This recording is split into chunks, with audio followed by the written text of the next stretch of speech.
Welcome back to the race shop.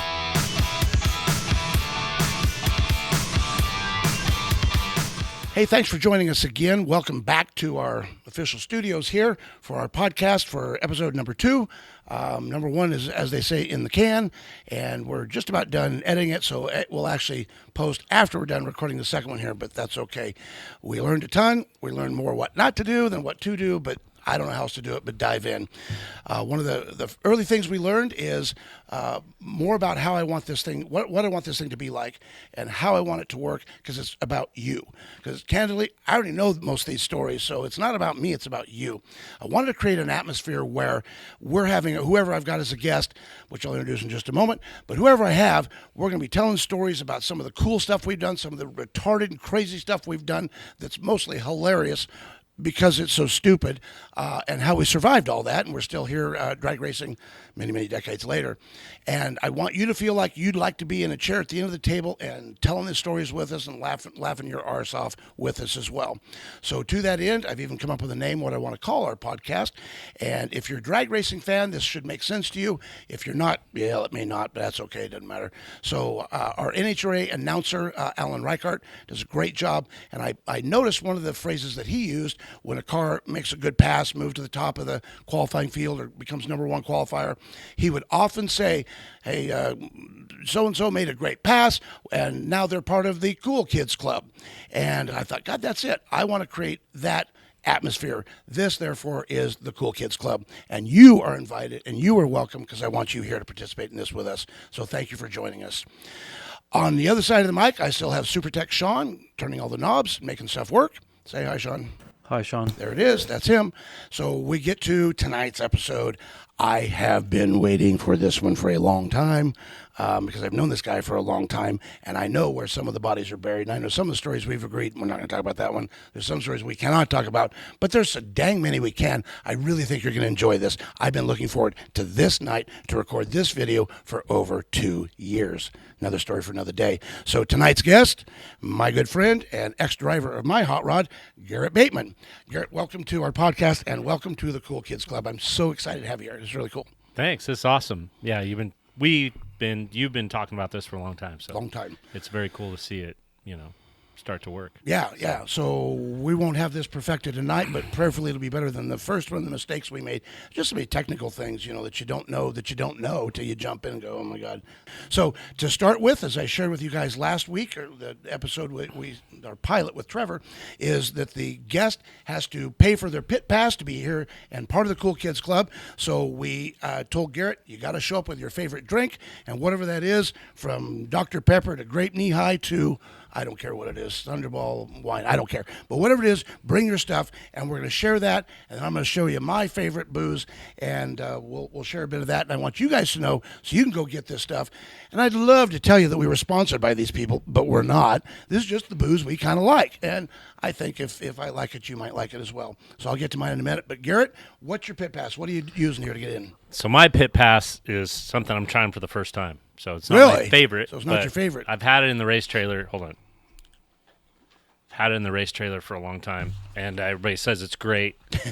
So it's Crown Peach. Yeah. So who doesn't love Crown Royal? We all love. We love Crown Royal, yeah, and we drink a lot of Crown Royal. But I can vouch for that. This is something I've never had. So all right. So we're gonna try that tonight. I hear it's really good, just straight on the really? rocks. So we're not cutting it with we're anything. Not cutting it. That'd be no.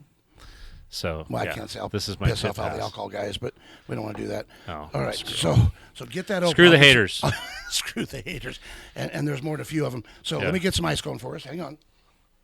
And then we got our dad's glasses here. Yeah. Tell them that story. Yeah, this just reminds me of my dad drinking brandy, and watching Dallas. Watching Dallas. Yeah. Crap, that goes back a day or two. Watching Dallas. That's funny. That's hilarious. It was after Dukes Hazzard. I watched Dukes Hazzard, and then my dad watched Dallas. I think you're dating yourself, too. By then, he was hammered on brandy. Everything. That's got plastic on it. You guys get that off of the kid. Yeah. So while he's opening that, and we're going to share that, I'll tell you what I've brought that Robbie and I really enjoy. I got introduced to vodka tonics years ago through a good friend of ours where we traveled to visit him down the Las Vegas area. And it was so stinking hot there. It's Vegas in the summer. What else would it be? But he had these vodka tonics. I'd never had one. Oh, my God. They were so refreshing in the summertime.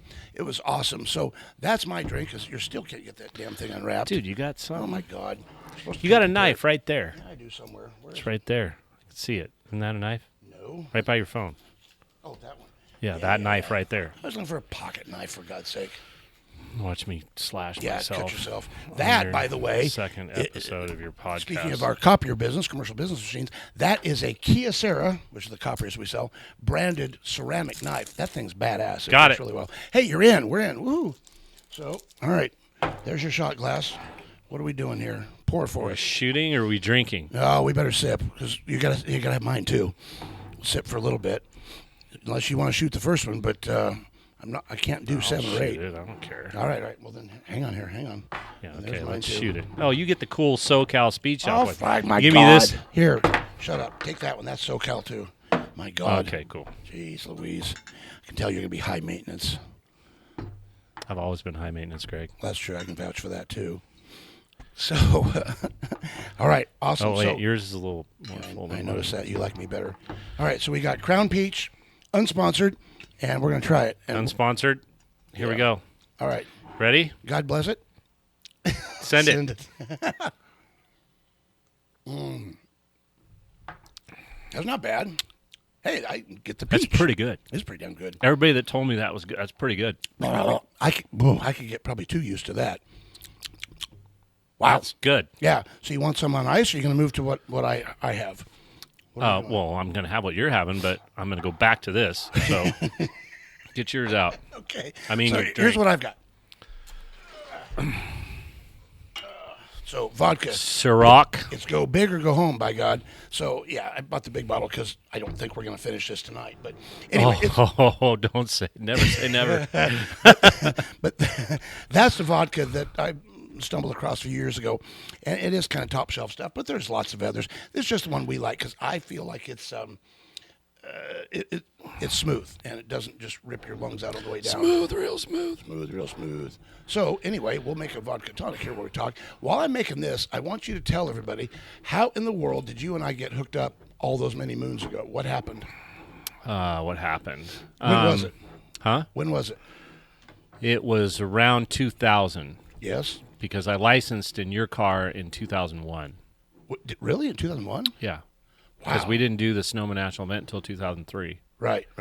So I didn't remember it went back that far. Holy yeah. crap. So what happened was I was working. I'd gotten work on some top fuel teams, and the first race I did on a top fuel car was at Indy, and That the Fluke car? the Fluke car. Yep. Yeah, the ride and decal Fluke Yeah, I car. remember that. And I remember, being on the starting line with these cars and just thinking, how are people driving these things? Like I was, intimidated, all that stuff. Ground shakes, Oh, God. everything. Your soul shakes. So It's awesome. I didn't really care about driving until I was working for Rhonda Hartman. Okay. After that, and they let me warm the car up. Really? Like there was I a never time heard that. where I got to sit in the car and warm it up. That's cool. I never heard that. Rhonda wasn't there, and so That's I got probably to why. Bodie put me in the car and let me warm the car up, Yeah. and that did it. Yeah. I mean, Set the hook. like I just something clicked, and I wanted to drive. So Russ Parker and I had become friends in like '98 because we needed to park the Fluke truck and trailer somewhere, and I didn't know Russ.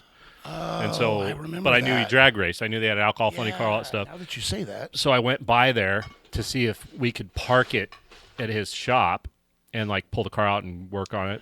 It was on the Western Swing. I had forgotten all about that till you just said that. I remember seeing it there. And so he let us do that. That's how he and I became friends. Well, Yeah.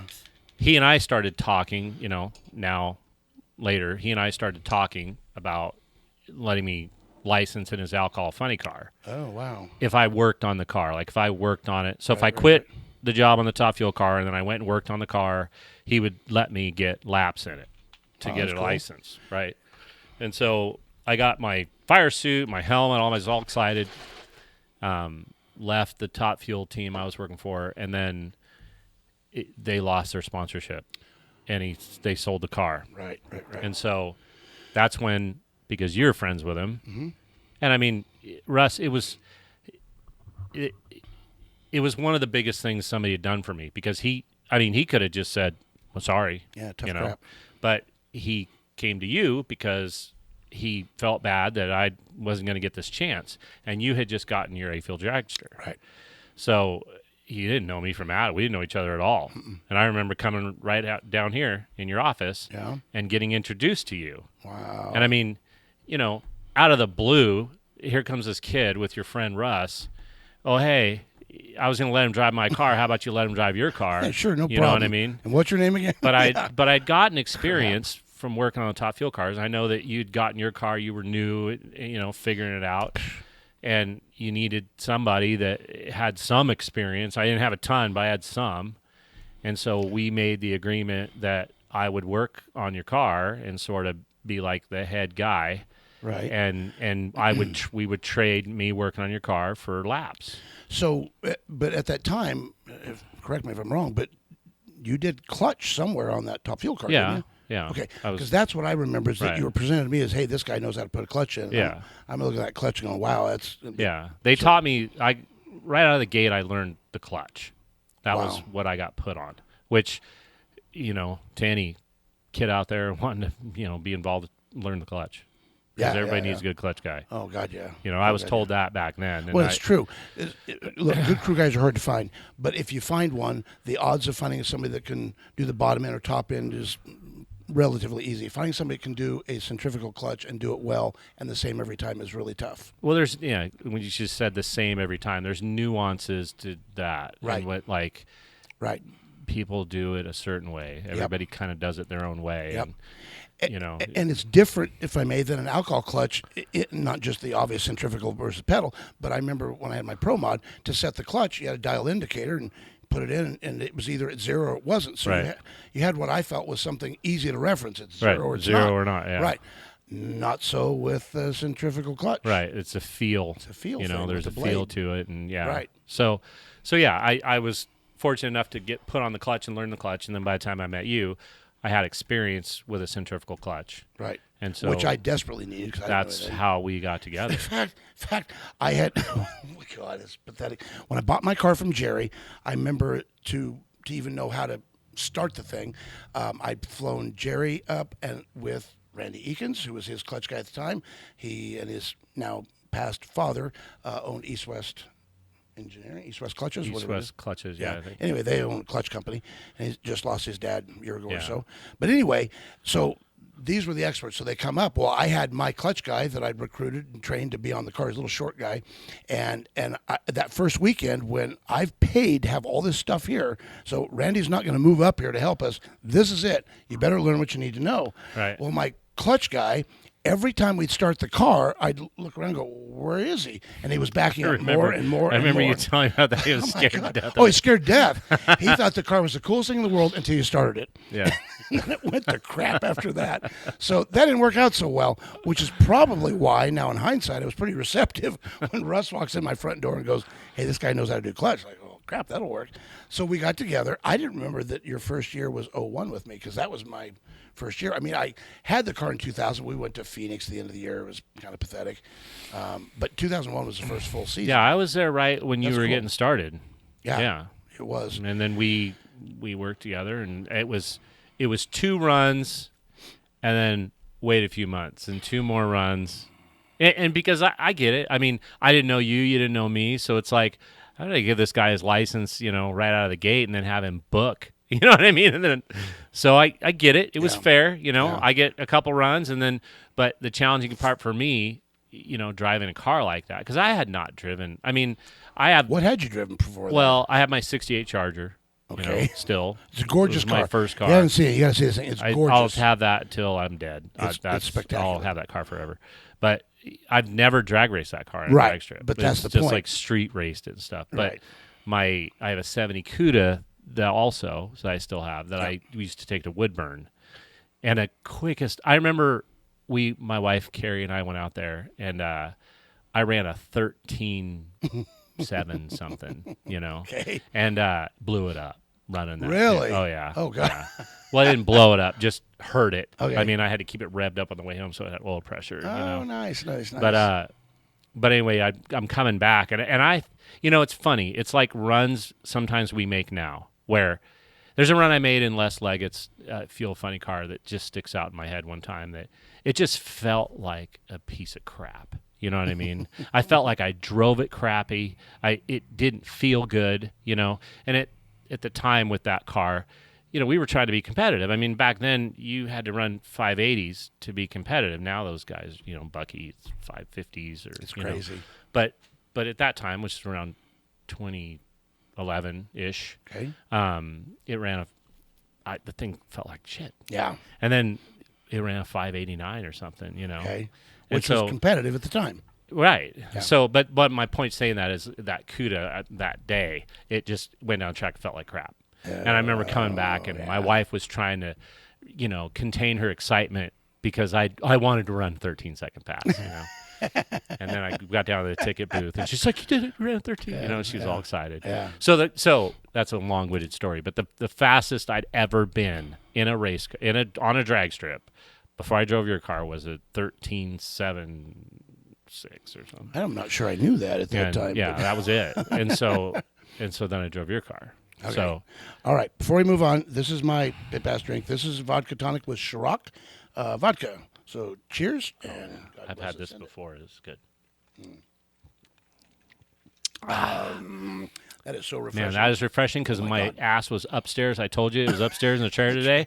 It's probably 130 degrees up there. It's hotter than young love. It's horrible. It's really hot. It's getting rougher and rougher. You sweat in places you really don't want to have Holy sweat. crap. Yeah, it's not good. People don't realize there's things about what we do. They watch the cars going on a track, and it's cool, and it hauls ass and all that stuff, but it's all that crap. It's being in top of your trailer, trying to strap your spare generator down, and it's like 100 degrees outside. It wasn't that hot here today, but I mean, still, when it's 85, 90 degrees outside, I've never brought a thermometer up there, but it's got to be 120 degrees. Oh, it has to be. Absolutely. Yeah, I've done that myself. So, yeah, I got to do that today. But you're right. And God bless them, everybody that's buying tickets to come watch us race, God bless you. We love you. We need you to come watch us race. It's awesome. But if you see the car start, burn out, back up, launch, parachutes, and think that's it. There's so... Oh, my God. Crap you got to go through to do that is incredible. Right. Yeah. Before we started, I was talking to Sean about, it's just, there's always something. It's like today, the generator shut off. Okay, but they don't know this. This is after you try to split your trailer in half. Right. Right. But I mean, exactly. Yeah. Right. But anyway, so it's all fixed and it's back home, and I'm dealing with the car because I'm doing a display tomorrow, and the generator shuts off. And I'm just like, well, oh my God, come on, Yeah. And I know that I got home low on diesel, but not like light on empty. Right. Like just low. It was maybe an eighth, maybe.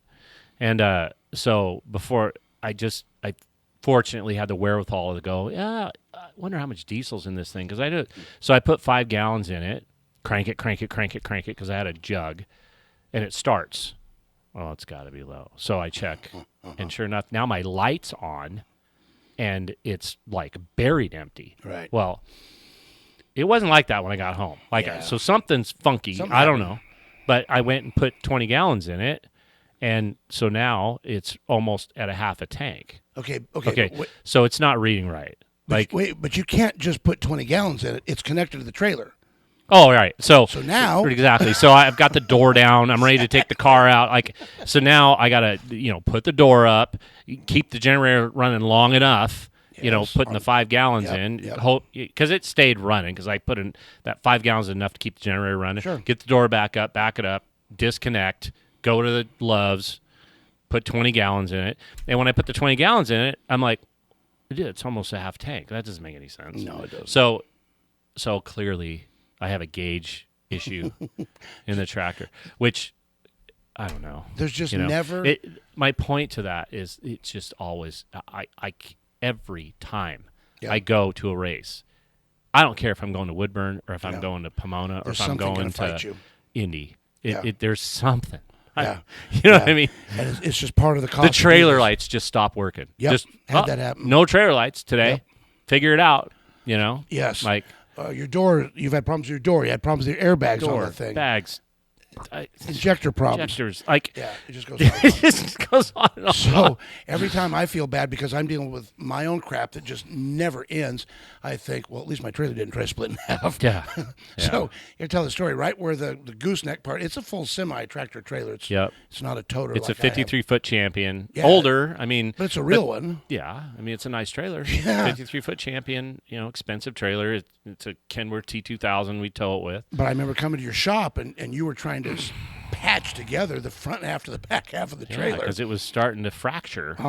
You know, and then you went to then Pomona. I went to Pomona. This is 1,000 miles if you don't know. 1,000 miles from here. Because I'm stupid and I want to go race. You want to go race? Yeah. I figured everything was going to be good. Oh, of course. And I got, my first fuel stop down. Well, no, I went down 58 through Klamath Falls and stopped at a truck stop and checked it. I'm like, oh, well, it's cracked again. So the patch is gone now. But it's just cracked. It'll be all right. it'll be So all then right. I make it down to like Sacramento Yeah. and I check it and it's opened up a little bit. Yeah. Well, If this thing, we're halfway there. Can't turn around now. It's closer to get there and turn around. Yeah, so but if this thing fails, he's going to look back and the front third quarter of his trailer is still going to be connected to the tractor, and the rest of it, including cars, is gone. I mean, it's coming apart all the way, not dude, partially. it's like you just want to race. Like I just want to get to the races. Yeah. So I get down to Pomona, and you made it. I made it. Woo-hoo. Right. It didn't really get much worse, but I mean this gives people an idea like of these weekends that just we get down there, and I've already got this happening. So Rick shows up. I tell him He's thrilled as pig and poop for that. this is not good. This isn't getting it's getting worse. You know, it didn't get any worse after Sacramento, but it's bad. Right. Okay, let's just race the car. So now the generator takes a shit. Right. And we're pitted next to Mike DeShanigan, and he fortunately has a plug-in, but I got it. That's cool. My shore power cord doesn't have the right plug. Of course not. Of course not. They make like 30 different 220 plugs, in case you didn't know. Yeah. So after about 6 trips to the Home Depot and getting the right plug that fits his generator to run off of his power all weekend, we do that. Fortunately, I always bring my shore power cord with me. I do instead of leaving it at home. I do too. So that saved our ass. Yeah. Because you can't run the door. Can't do So anything. so we run off of Mike D's power all weekend. Midway through the weekend, Linda, sweetheart, Rick's wife, car owner, total Rick sweetheart. She's up in the lounge making sandwiches or whatever. She starts freaking out because the faucet blew up. Yeah, I don't know if I told you this part. The faucet it broke and started flooding the lounge. Oh, nice. Yeah, with water. So had to shut the water. So now we have no way to wash our hands, because we had shut the water off the whole trailer. Just keeps getting better. Meanwhile, we qualified pretty good, Yeah. made it to the semis. The car was running good, thankfully. Good, yeah. I mean, we had one oil pressure issue that was stressful, but got past that. So after the weekend was all over, it's like, well, okay, we got to deal with all this stuff. Because you start to forget about it, while you're racing. Of course. Right? So now it's like I have my Roger who helps with us, Roger Schneider. He's a great guy. Love Roger. Roger that guy. barbecue. Owns a barbecue. If you're ever driving through Salem, Oregon, you need to go there. Go to West Salem and go to Roger that barbecue. It's awesome. His ribs, you pull all the bones out of them, and then you just eat the meat. Yeah, they're awesome. Like He's a talented boy. So anyway, Roger was with me. So we had remembered that we had a spare generator upstairs. Rick had bought a spare generator. It's still in the box, new. Really? How big was it? Like a 7,500 Really? kW generator. Okay, Yeah, you I'm like lived a through? decent sized generator, Yeah. So I remember that we get it out, whatever. Different plug. It takes a different plug than Mike D's plug. Of course it does. So we figure that out. A few more trips to Home Depot. We get the right plug, start it up. It's making power. It lights up all the lights and everything in the trailer. And we tow with our pit vehicle inside our trailer. It's a Dodge Journey. Right. So we're thinking we got this dicked, okay? Yeah. We'll get the generator fixed when we get home. A little worried about the trailer coming apart. And then, the faucet, water shut, whatever. Yep. We're going to be able to run the door in the morning when we leave to put the car in there so we could drive back. Right.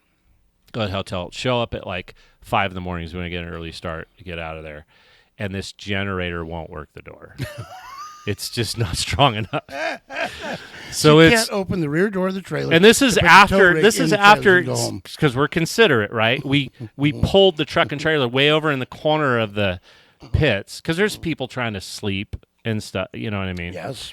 So we go all out of our way to get this generator out, hook it all up, and we think we got this dick. No. It won't run the door. Can't get there from here. Nope. So we're like, okay, that didn't work. You're going to have to follow me home, Roger, and watch the trailer because you're my eyes. If you see anything funky, you better lay on the horn or whatever, right? Right. So Roger's like, okay, and we hit the road and we go over the grapevine, and I'm calling Roger. I'm like, Roger, where are you? Like, what happened to you? Like, you're my eyes. Right. He's like, I'm right behind you, boss. I'm like, dude, what are you, like 3 feet off my bumper? This thing falls apart. He's like, back up. Like, but he's on it, man. Yeah. He's watching. But he's pulling up next to me every once in a while, seeing. So we get over the grapevine. We get down the other side, and I get out and check it, and it's worse. Ooh. It's worse. Ooh, not good. And you have that moment where you're like, You think it's worse, Roger?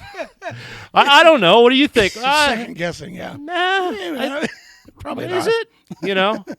Let's keep going. Yeah. What could possibly go wrong? So we go. We get to Santa Nella. Go to another truck stop. And now it's obviously worse. It's worse. Roger's like, boss, that's worse. Yeah. That's worse. I'm not going to argue about it this time. It's so worse. The back 40 feet of the trailer, roughly. So it's right. Car, so what happened was it's going to be gone. So there was somebody had covered something up prior to us. Yeah. There was a panel that had been riveted on covering a crack. Right. Okay. The way these trailers, all these Coletta, Force, whatever, these big trailers, the way they're made, the strength is in the walls. You compromise the walls, and then it starts to compromise the trailer. Yeah. So there was a crack in the wall of this trailer, and it had obviously compromised the strength of it right there at the lounge. Right. So by the time we got to Santa Nella, it's got a granite lounge with granite steps and stuff. Pretty. I'm pulling 1 foot long sections of floor out. No. And there's a gap at the top of the steps. Oh my God. Because of the trailer, the lounge floor is trying to break away from the rest of the trailer is what's happening. With some success, apparently. It's trying to break away. Dude, so now I got to call Rick. Yeah, that's I got to what's explain to Rick that I can't take this thing home. Yeah. I'm risking lives, mine, and your car. And your car and all your stuff. Like, what are we going to do? Yeah. And so we got through that conversation. And then I grew up in Santa Rosa, California. So Mindy Fry and I are almost classmates. She was a senior when I was a junior or something like that, or sophomore. Anyway, Santa Rosa, California was where I grew up. So I called my brother. I'm like, hey, because that was the closest place that I knew of anybody. Right. And so he goes, yeah, bring it over here. I work for a guy. He's got an excavation yard. He's selling his business. It's all open. Okay, so we got room to store it. Got room to store it. Because not everybody can put a 53-foot trailer in their garage. Yeah, where are you going to put it? Right. And then I live in Oregon. Rick's in the Bay Area. He's closer than me, but I mean, it's so this place is razor wired, alarmed, cameras. So it's safe. Perfect. Yeah. But we still don't know what we're going to do about it. So I take it there. We get it inside the lot. It's all locked up. And Roger and I spend the night at my father-in-law's house there in Santa Rosa. And we're going to leave it there until we can figure out what to do. Right. So we hit the road the next day, and we're on our way home, and Rick calls and says, how far are you? Like an hour and a half into my trip home. What's up? Well, I talked to Gary Selzy, and I'm like, that's not a bad idea, really, because he's in the truck body business. Right. Like, that's what he does. Yep. And so he goes, if you get it there today, he can start on it. I'm like, are you shitting me? Yeah. So you turn and go the other way. So we had to turn around and go back. Okay, but then the guy, it's Trailer Concepts in Fresno. They did a phenomenal job fixing it, like phenomenal. But anyway, so I call this guy. I talk to him. Yeah, I'd rather you not have the race car, right? Sure. So we have to unload the dragster, the toolboxes, the golf cart, the big dollar stuff. We have this monstrosity of a tire cart that you've seen. Huge. That all of our awning poles and stuff go on that I built because when we got this trailer, we had to figure out. We carry a few tires. You guys haven't noticed. Okay, wait. When we go to the races, for we people have a that few don't sets know, of tires. If you didn't know better, I swear to God that Rick Hinkleman Racing, Hinkleman Motorsports, was in the business of selling tires because they've got dozens of tires around. What? Why? We've knocked it way down, but we still have several sets. A lot. Yeah. Anyway, but so we got all that stuff. So we worked out a deal that we could put everything in this guy's shop inside. Yeah. And this guy's got a really nice shop, whatever. We ended up ultimately renting it, just to be fair with the guy. Right. Really nice guy. Anyway, so now I'm taking the thing empty over to the back 150 miles back to Fresno. The wrong way. Right? Yeah. And got it there. And by the time we got it there, I mean, you could almost get your hand in there where the gap was, where it was opening up. So it's just the grace of God the that you panels were just opening up. Yeah. So it ended up, I mean, I won't get into how much it was. It was a lot.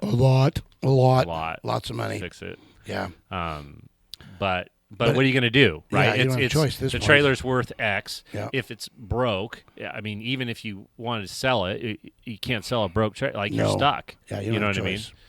So it took, so I just got home from the Winter Nationals. That's the point, is the Winter Nationals were in February. Yeah. And you just got home with your truck and trailer. Yep. Last week. This week. Last week. Last week. Monday This week. Recently. Yeah. Crazy stuff. It's nuts. So there's always but crap. I mean, that just talks about just people don't understand the stuff. All the crap you got to deal with. All of us go through. All of us. Everybody. My story is what it is, but everybody has them. So you crashed your truck in Montana, and not the Oregon side of Montana, but the other side of Montana. I lost a steer tire, and I didn't completely crash it, okay? That's true. I may have clipped a road sign. He almost rolled the truck. And it almost isn't is not rolled. Yeah, you're right. Yeah. But it had to go get fixed, and you were sicker than two hound dogs because you got the COVID. Mm-hmm. So your bride, bless her heart, flies to the heart of Montana, Glendive, Montana. Yeah, look that up on a map, kids. That is close to nothing. Yeah. Never thought I would have to be rescued in Glendive. So she gets there because Garrett's sick with now a pretty screwed up truck. So you guys kick That's that. after the fire and the tire explosion. So you got a fire too, because I had a fire I was going to tell you about. Yeah. So we both I had blew the steer tire and clipped the road sign. Right. And I was stuck on the side of the road getting the tire deal fixed. Oh, that's right. But what I ran over was a turnbuckle off of another truck. That's right. With a big hook on it. Right. And it tumbled under the trailer, and it punctured one of my brake cans, air cans on the trailer. Yeah. So the guy that came out to get us roadworthy again, when I blew the tire, didn't do his job very well. Right. And the line, he capped off that air can. Oh. Because he didn't have one. Sure. So he capped it off. Right. Well, the line that goes to that air can, he didn't secure it very well. So the next day, when I'm heading to Brainerd, because he said I could get to Brainerd. Yep. He gave me that reason. He says, when you get there, get a can, put on it, get it fixed. Right. Well, that line was dragging on the ground. Oh, no. And it rubbed a hole in it, which slowly drained the air, which made the brakes drag, which by the time I got into Glendive, my middle super single tire on that was on fire. Like not smoke, fire, right? Yep. Fire. Yep. And I grabbed fire extinguishers, and I mean, your heart just sinks to the bottom of your old bunghole. You're, oh, God, dude, no. I've had two, and both of them scare the shit. Oh, it does. I mean, it's the scariest. It is. It's nuts. I've been on fire in my toter twice. So I get it. Scary. It's horrible. And my son was there for both of it. Like, he doesn't ever want to go on the road with me again, go to race. Like, every time. That worked out so well the first time. We either have a fire or something. When the tire blew up, when I was running at it with the fire extinguisher, the tire blew up. I mean, That's right. If you'd have been any closer, it would So have yeah, taken you so out. people that are watching this, when you have a trailer fire, right, Oh my God. that's near your tires, think about the fact that those tires are getting really hot, Really hot. and eventually they explode. Yes, they do. So I was too worried about the fire, and I wasn't thinking about. And I sold explosion. tires for 15 years. I was a tire guy. I remember that. I wasn't even thinking about the tire impending exploding. explosion Yeah, to come. dude, that thing knocked me back. Just thank God I wasn't leaning on that tire trying to get the fire out. I did that on my way home Yeah. from Vegas, so I get it. Yeah. So now the truck is in Glendive, gets towed to a truck repair shop.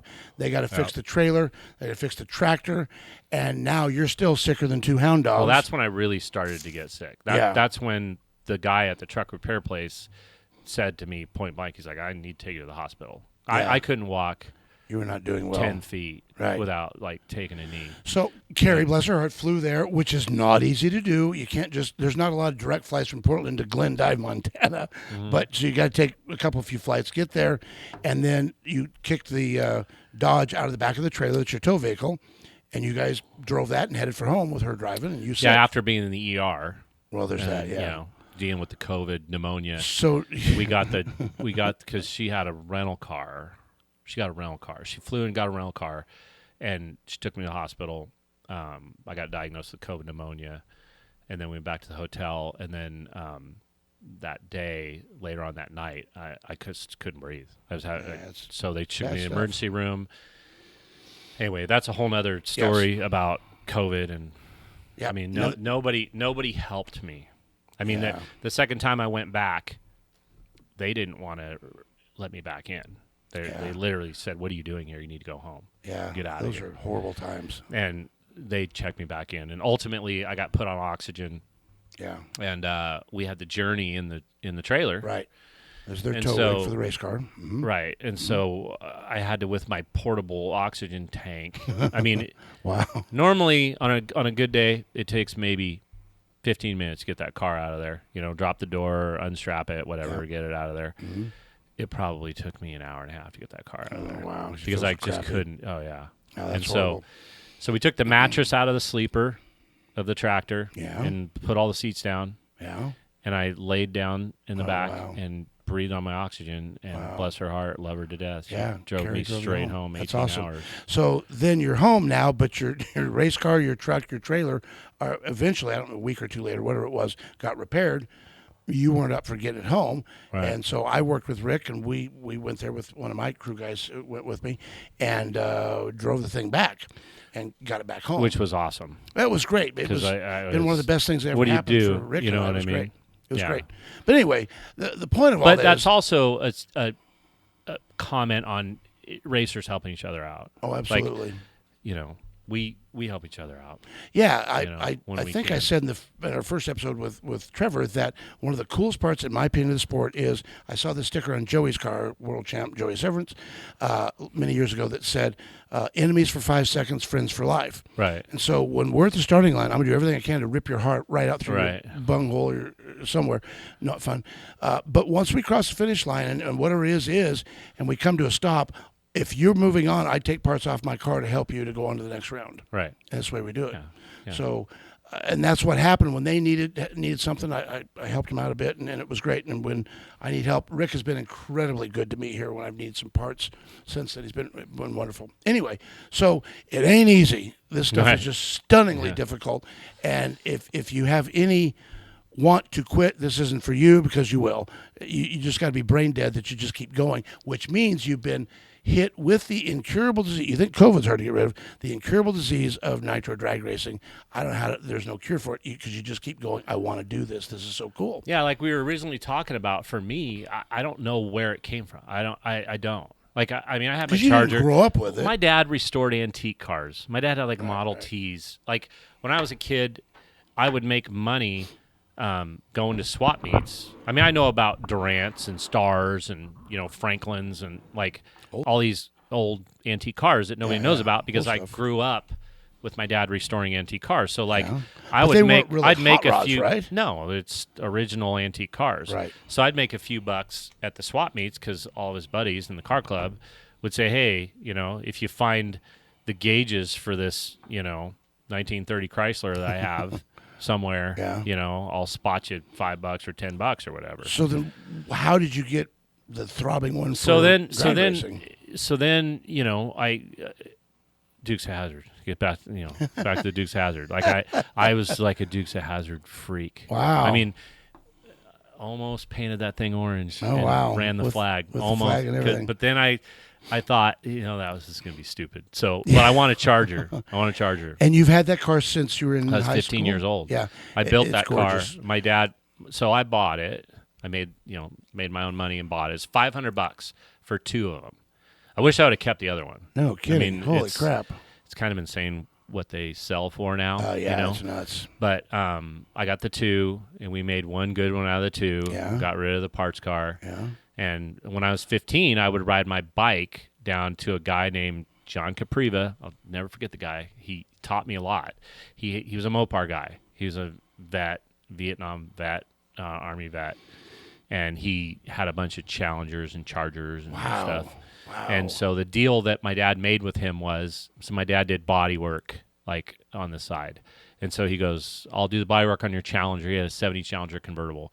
I'll do the body work on your Challenger if you let my kid, bring his car down to your place and whatever, teach him and whatever you need. That's cool. Whatever he needs to put up. So I'd literally go down there and he would sort of teach me how to work on the car. And then if I needed something, that's why my 68 has 70 doors on it. And I get a lot of crap for it. I don't care. Yeah. I don't care. That's my car. Yeah.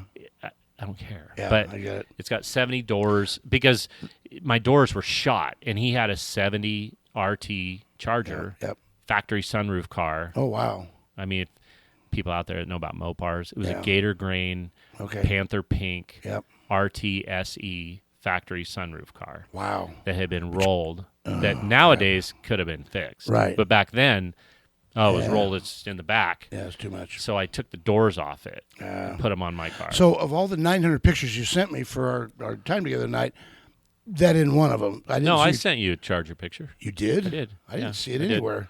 I sent you a Charger picture. Dig it out. But anyway, I mean, it's not anything too. I mean, it's nice, but it's not a Hemi car. It's a 440. It's got a 440 in it now. It had a 383 in it then. And then it was a 383 car originally, and then I eventually put a 440 in it. It's just a beautiful car. But when I was 15 years old, I'm riding my bike down to this place and building this car. Yeah, that's cool. The stories are awesome. My son's 15 years old. I love him to death, but he's Xbox. He just doesn't have the interest. Football, of course, we didn't have Xbox football then. And baseball. Yeah. So. Okay. So here's the deal. You've got stories that I know about, and I want to hear them because I think they'd want to hear them because they're freaking hilarious. But I want to show your progression through cars because you've done way more than drag race. Way more. You've driven gobs of cars. Honestly, it's been kind of a means to an end, really. Like, when you want to race cars, when you want to race, in my case, funny cars, dragsters, all that stuff. Mm-hmm. I worked at Costco for 15 years. Yep. When I drove the Big O car after driving, racing with you. Yep. That was my first, actually, I take that back. When I went to move to Sacramento to do that, it was no guarantee I was going to drive anything. So the point is you have to be mobile. Like, I had to quit Costco. I had to make a decision at that moment, and I had to be like, okay, what do I really want to do? And am I going to regret down the road never trying when I had the chance? Yeah. And I tell people that I know still at Costco. And my wife still works there. She's been there for 34 years or something. She's awesome. My wife, she's awesome. She does an incredible job there. She does. But for me, I was working at Costco. I was sneaking off going drag racing when I was not really sneaking off. But I mean, I was a manager, and I would get time off to go work on the top fuel cards, stuff like that. And then with you, same thing. Yep.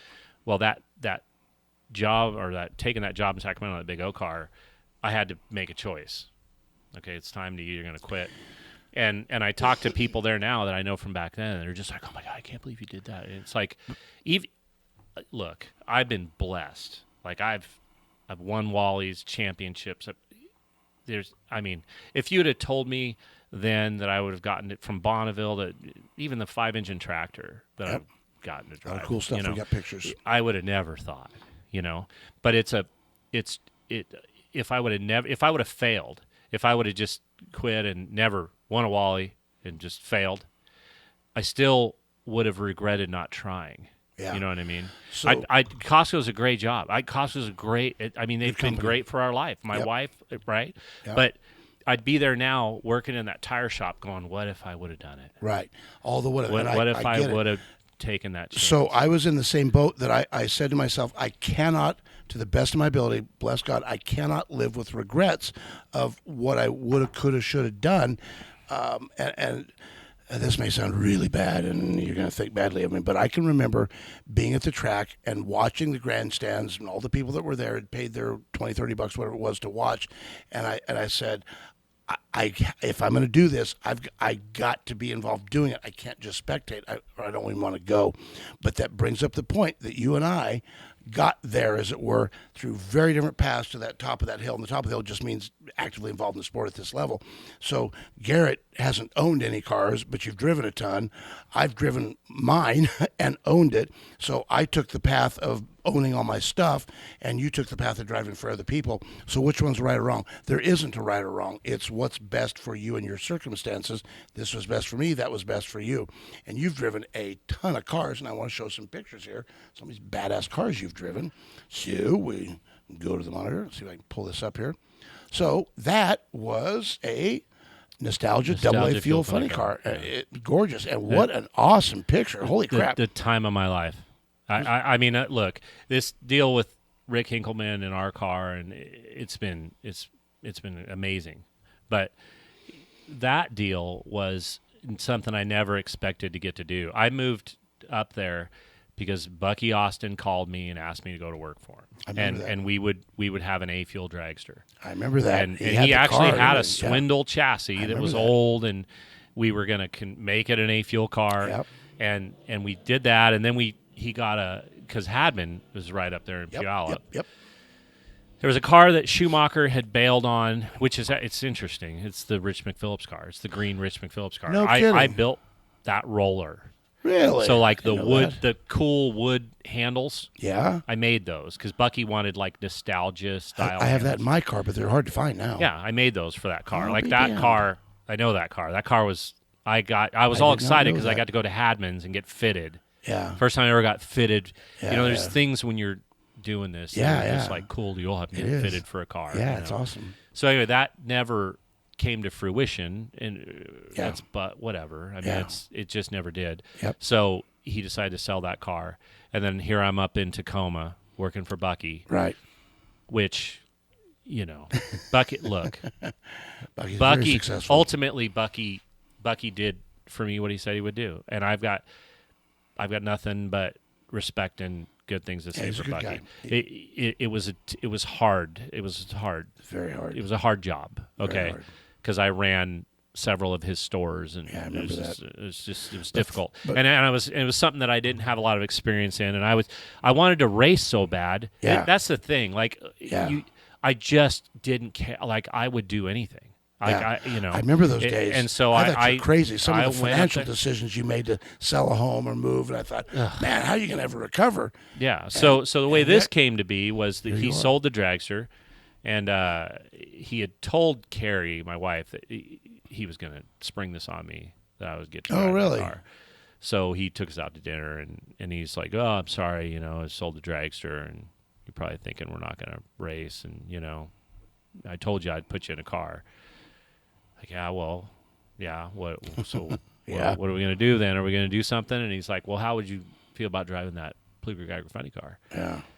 Oh, hell yeah. Yeah, I'll do that. And the thing that's cool about that car is it was no computer, manually shifted, nothing. No it computer. was bare bones. I didn't remember that. Like it was just like the old days. Wow. And when I showed up to drive that car, not having any experience, I take that back. You remember when I drove Creasy's Big Show car. Yes, and that's another story. Yep. But I had driven that. I made 2 runs in that car. Yeah, I remember that. That's the only time I had in a funny car, right. Besides showing up to drive this thing. Right. And when you get there, it's Steve Pluger. Yeah. It's Frank Aldana. It's These it's just Paul legends of the Tribute. sport. It's It's these awesome. guys, and it's Bucky Austin on his side of it because it's a 2-car deal, and you show up and you're like, dude, Wow. I'm racing with Bucky Austin. Right, it's pretty cool. Like, you don't want to be the guy that lets everybody down. No. You know, and so then they show me. They're like, well, we don't have a button. You shift it. You reach down and shift it. You There's had a shift light? There's No shift light. nothing. So you did that by ear? It's just an oil pressure gauge. Yeah. Really? So they're like, you shift I'll it be by damned. hand, and we don't have a computer, so you just tell us what it feels like. Wow. That's crazy. And that taught me a lot. It did. bet. I mean, Bucky, we would have conversations. Bucky and I'd be down at the shop, and he would give me little tidbits, about when to feel it, like listen to it. Always listen to it. Don't just ignore what it sounds like. When it planes out and sort of it's done. Shift it. You know what I mean? Like feel it. And so I just was a sponge, and I just learned, cool. from That's Bucky. really and cool.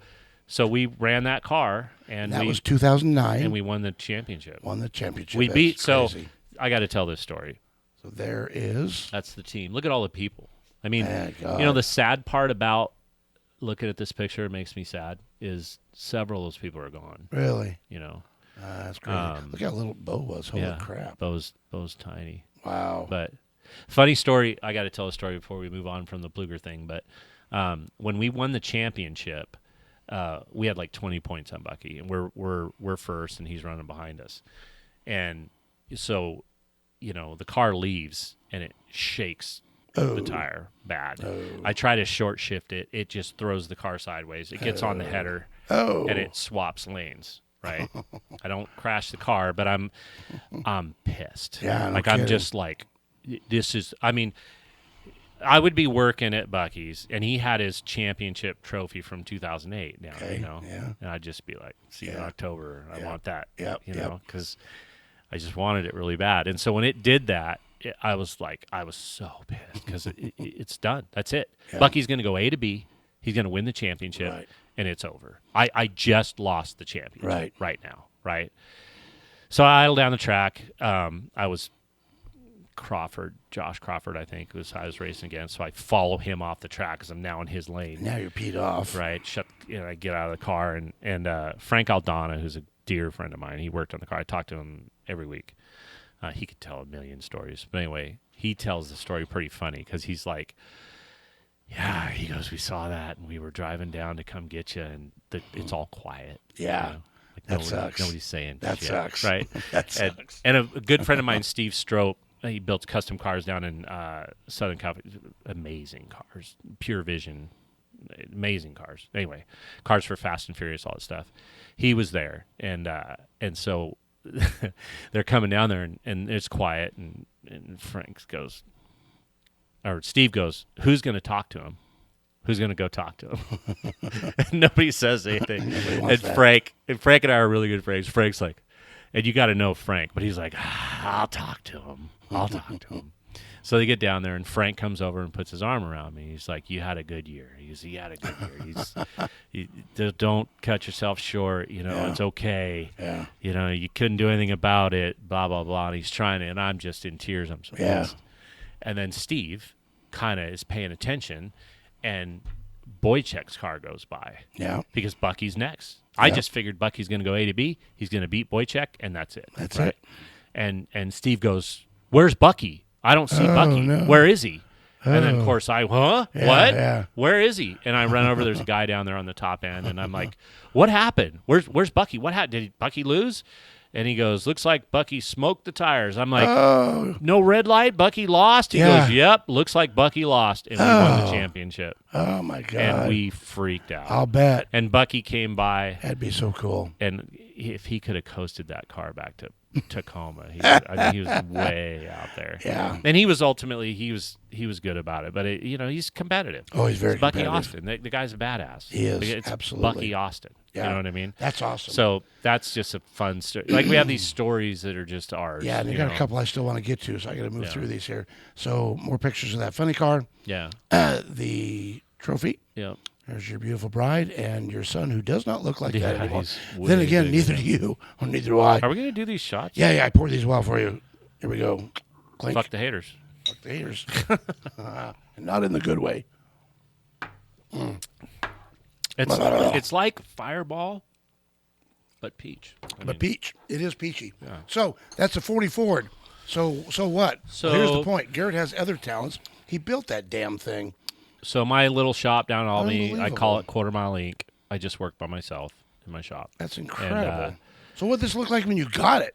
it was actually a done car. What I did to that car was I tubbed it. So those are three. Let me see if I remember. 335, 30, 19s on the rear. Wow. I think. So it's obviously 345, tubbed to 30. make that fit. It's like That's it's gorgeous like car. 14 and a half inches of tire. God, that's gorgeous. So I had to narrow the back seat, tub it, because it's a 4-door, so it still has a rear seat. Right. And what I a put it on a beautiful car. TCI chassis with a 392 Ford stroker motor. What a beautiful car.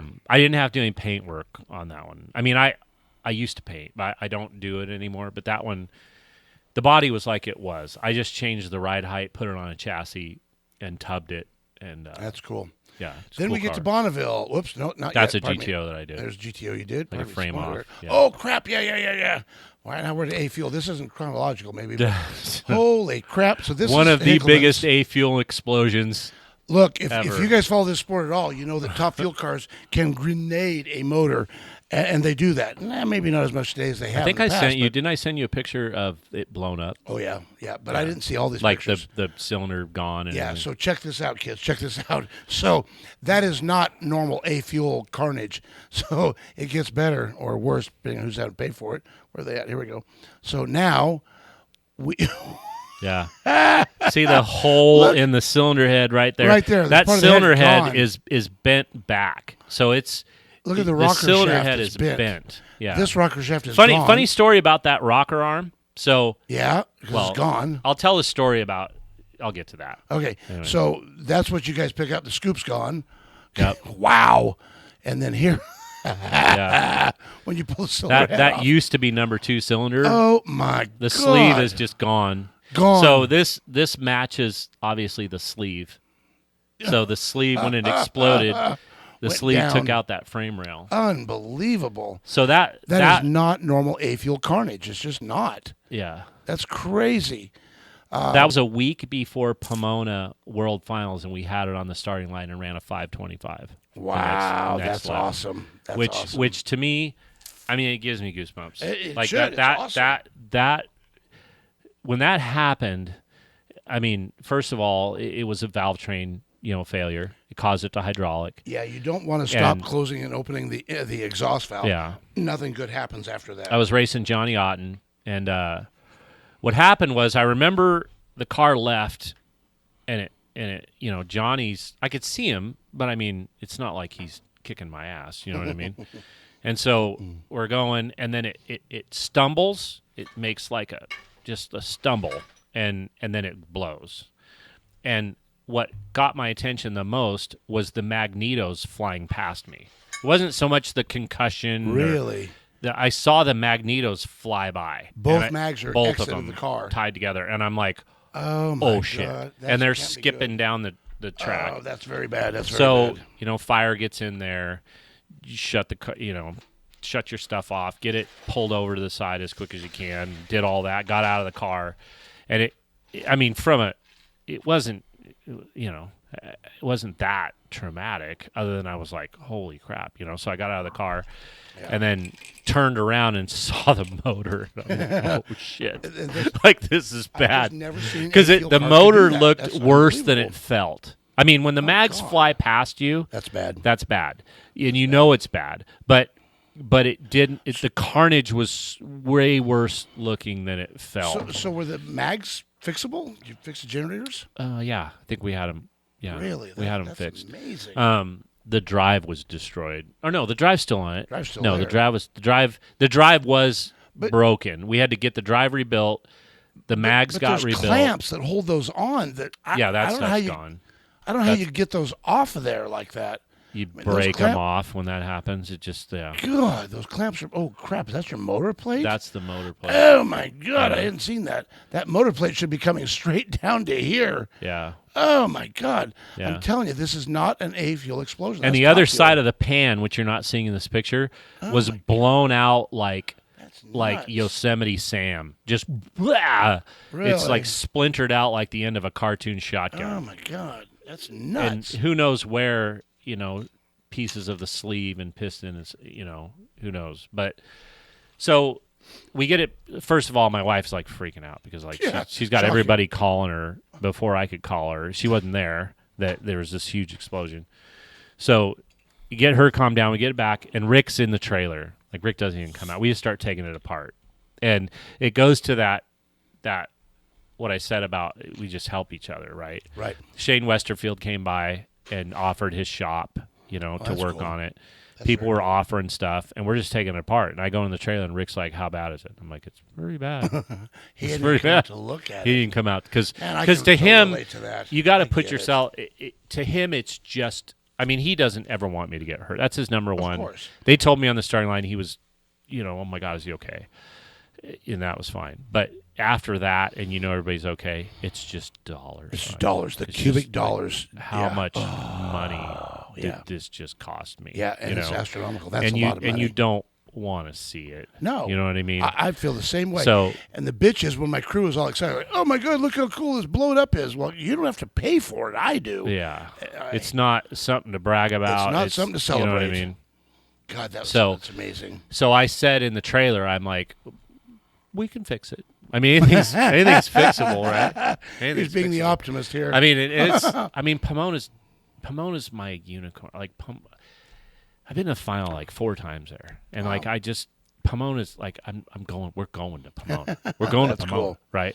So he comes out of the trailer and he sees it, and after he catches his breath, he's just like, "What's your plan?" And I'm like, "Well, Tyson Parker, Russ Parker's kid, who's working on the car, Great crew guy. Awesome. Unbelievably talented. awesome." Tyson's like, "I'll Scary stay. talented. I'll stay to help you." Yep. And I go, Shane Westfield said we could use the shop. We can put a frame rail in. We can, And Brad Hadman's a good friend of mine. He's a good guy. Brad Hadman's awesome. And Chassis builder extraordinaire, if you don't know. I'll tell you another story about Brad Hadman. It'll blow your mind. Anyway, we start doing this and you realize all the stories you There's unlimited. But anyway, so Brad, was on the phone, could tell us how to fix, slow tube it and fix the chassis. So we agreed that we would take it to Westerfield's, and we're going to fix it, and we're going to get this car back on the track. I mean, the bucket is blown apart. The panels are ripped off. I mean, this isn't just a frame rail and put another motor in it. All the cables are melted off. Like it's just It's just a disaster. Oh, it's you nuts. know. That is nuts. And so we leave Sunday night. We get down to L.A. We use Westfield's shop. We start. So, forgive me, what track did this happen on? Vegas? Yeah. Regional, which is before, Pomona National. God, okay. So, a week. So we go down there, and the deal was Tyson was the body panel chassis guy, and I was the engine, wiring, cable, go get the parts guy. Yep. And fortunately, you're down in L.A. where a lot of this stuff race Well, there's just resources. you could get there. Mm-hmm. So we just immediately, and we just worked on this thing up till 4 a.m. Like they'd kick us out the last day, because we pulled into Pomona on Thursday. We ran on Thursday, so maybe it was Wednesday afternoon.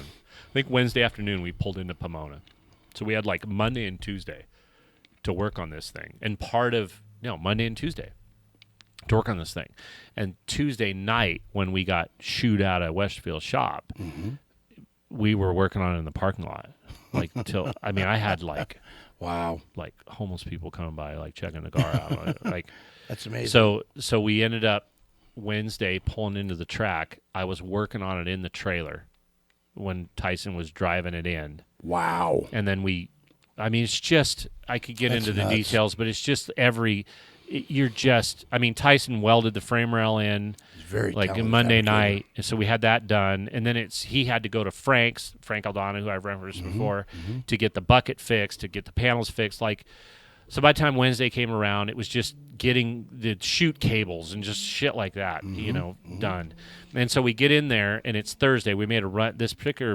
We made a run on Thursday, and I remember we started the car, everything worked, and the chute cables, I didn't realize they were pinched. Because see how See how that's... So if you don't know, we run cables through these tubes. Well, I figured was I could just pull the cables out and then run new cables in. Right. But they were pinched in there. Right. And so like, what do I do? So I got sheathed cables from Ashley Sanford, loaned us some cables, and I hooked them to the parachute cables or parachute levers, and then zip tied them to the chassis to the back. Wow. We tested them once; they worked, and I remember, we'd tone up to the lanes, and what was really cool was we backed the car. We're dog ass tired. I mean, Tyson and I were just tired at that point. Completely. Yeah. As a side note, that was when Trump got elected, and we were one of the nights. Well, the night he got elected, we went to a bar, and that was interesting. I'll be damned. Being in L.A. when he got elected. Oh yeah, that's a good time. So anyway, so we're towing up to the staging lanes, and it fired. Everything worked in the pits. Whatever. Chutes seemed like they were going to work, and the waiver.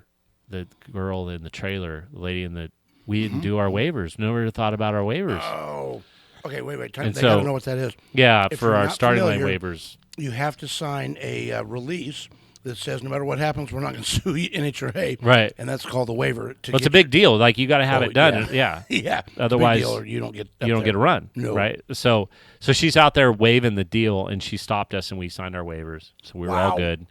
And we weren't even thinking about it. But when we pulled out of the pit, what I was going to say, it just means a lot to me, was certain teams that were there at Vegas literally days before when we blew the back half of this car apart, they applauded us. That's really cool. Which was pretty cool. It is cool. And so we pulled up there and signed our waiver, and then we made the run. And I remember did the burnout, and I'm like, okay.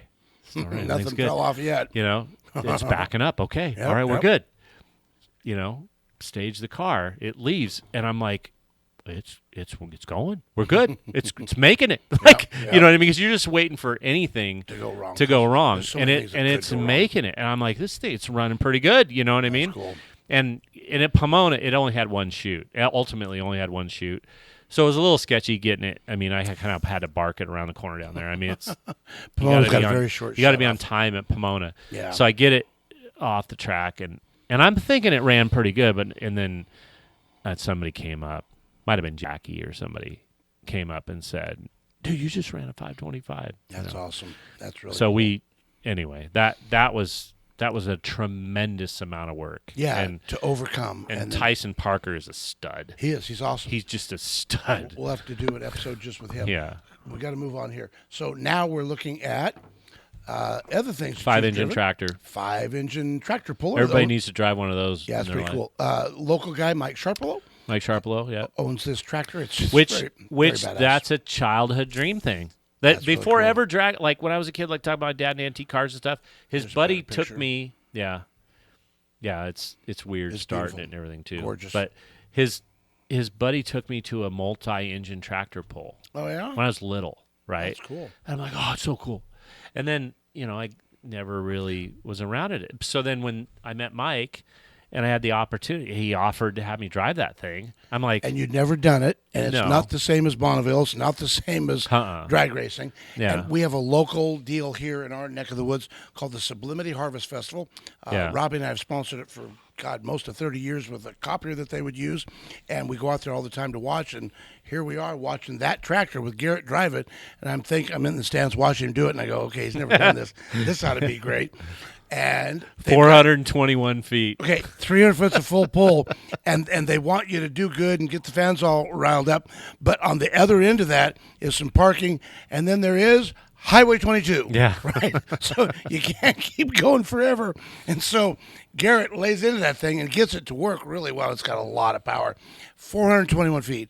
Yeah. Oh, my God. Clear the other end of the parking lot. Yeah. Didn't you get your arse chewed out? I got chewed a little bit for that because, the backstory to that That's is a long ways. When you do that, it's funny because I was new to all. I didn't know what I was doing really. Nope. You get hooked up to the sled and then you pull to where it's tight and then they give you the signal and you go. And you got to roll. And it's got a hand throttle and foot brakes like a normal tractor would have.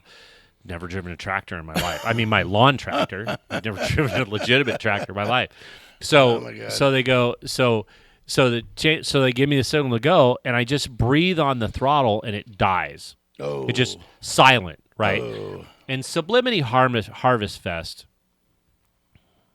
some of these tracks across the nation could learn from places like the Sublimity Harvest Fest because they entertain people. They're very entertaining. At the end of the day, They keep everybody whipped into a lather. I don't want to go off on a tangent here, but we're there to entertain people, and the Absolutely. track is in charge of that, and Yes. like we're part of the show. Yep. And the announcers you have, and the way you present the show, the music you play, the way you keep fans engaged, Yes.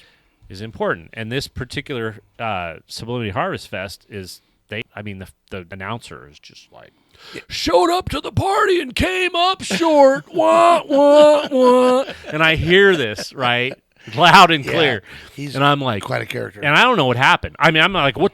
Mike's looking at me that owns the tractor. He's like, "What'd you do?" I'm like, "I didn't do it. Why did I do anything? What'd you do? Like, what are you talking about? Like, what happened?" Yeah. Right.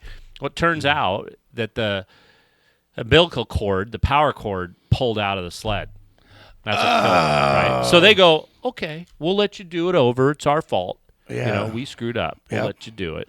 So there's got to be an automatic kill on these things for But- safety. yeah. If it comes unhitched from the trailer, the sled, that it would kill it, and that's what came out. Uh-huh. So it wasn't your fault at all. Yeah. But the announcer Yeah. was being Announcing.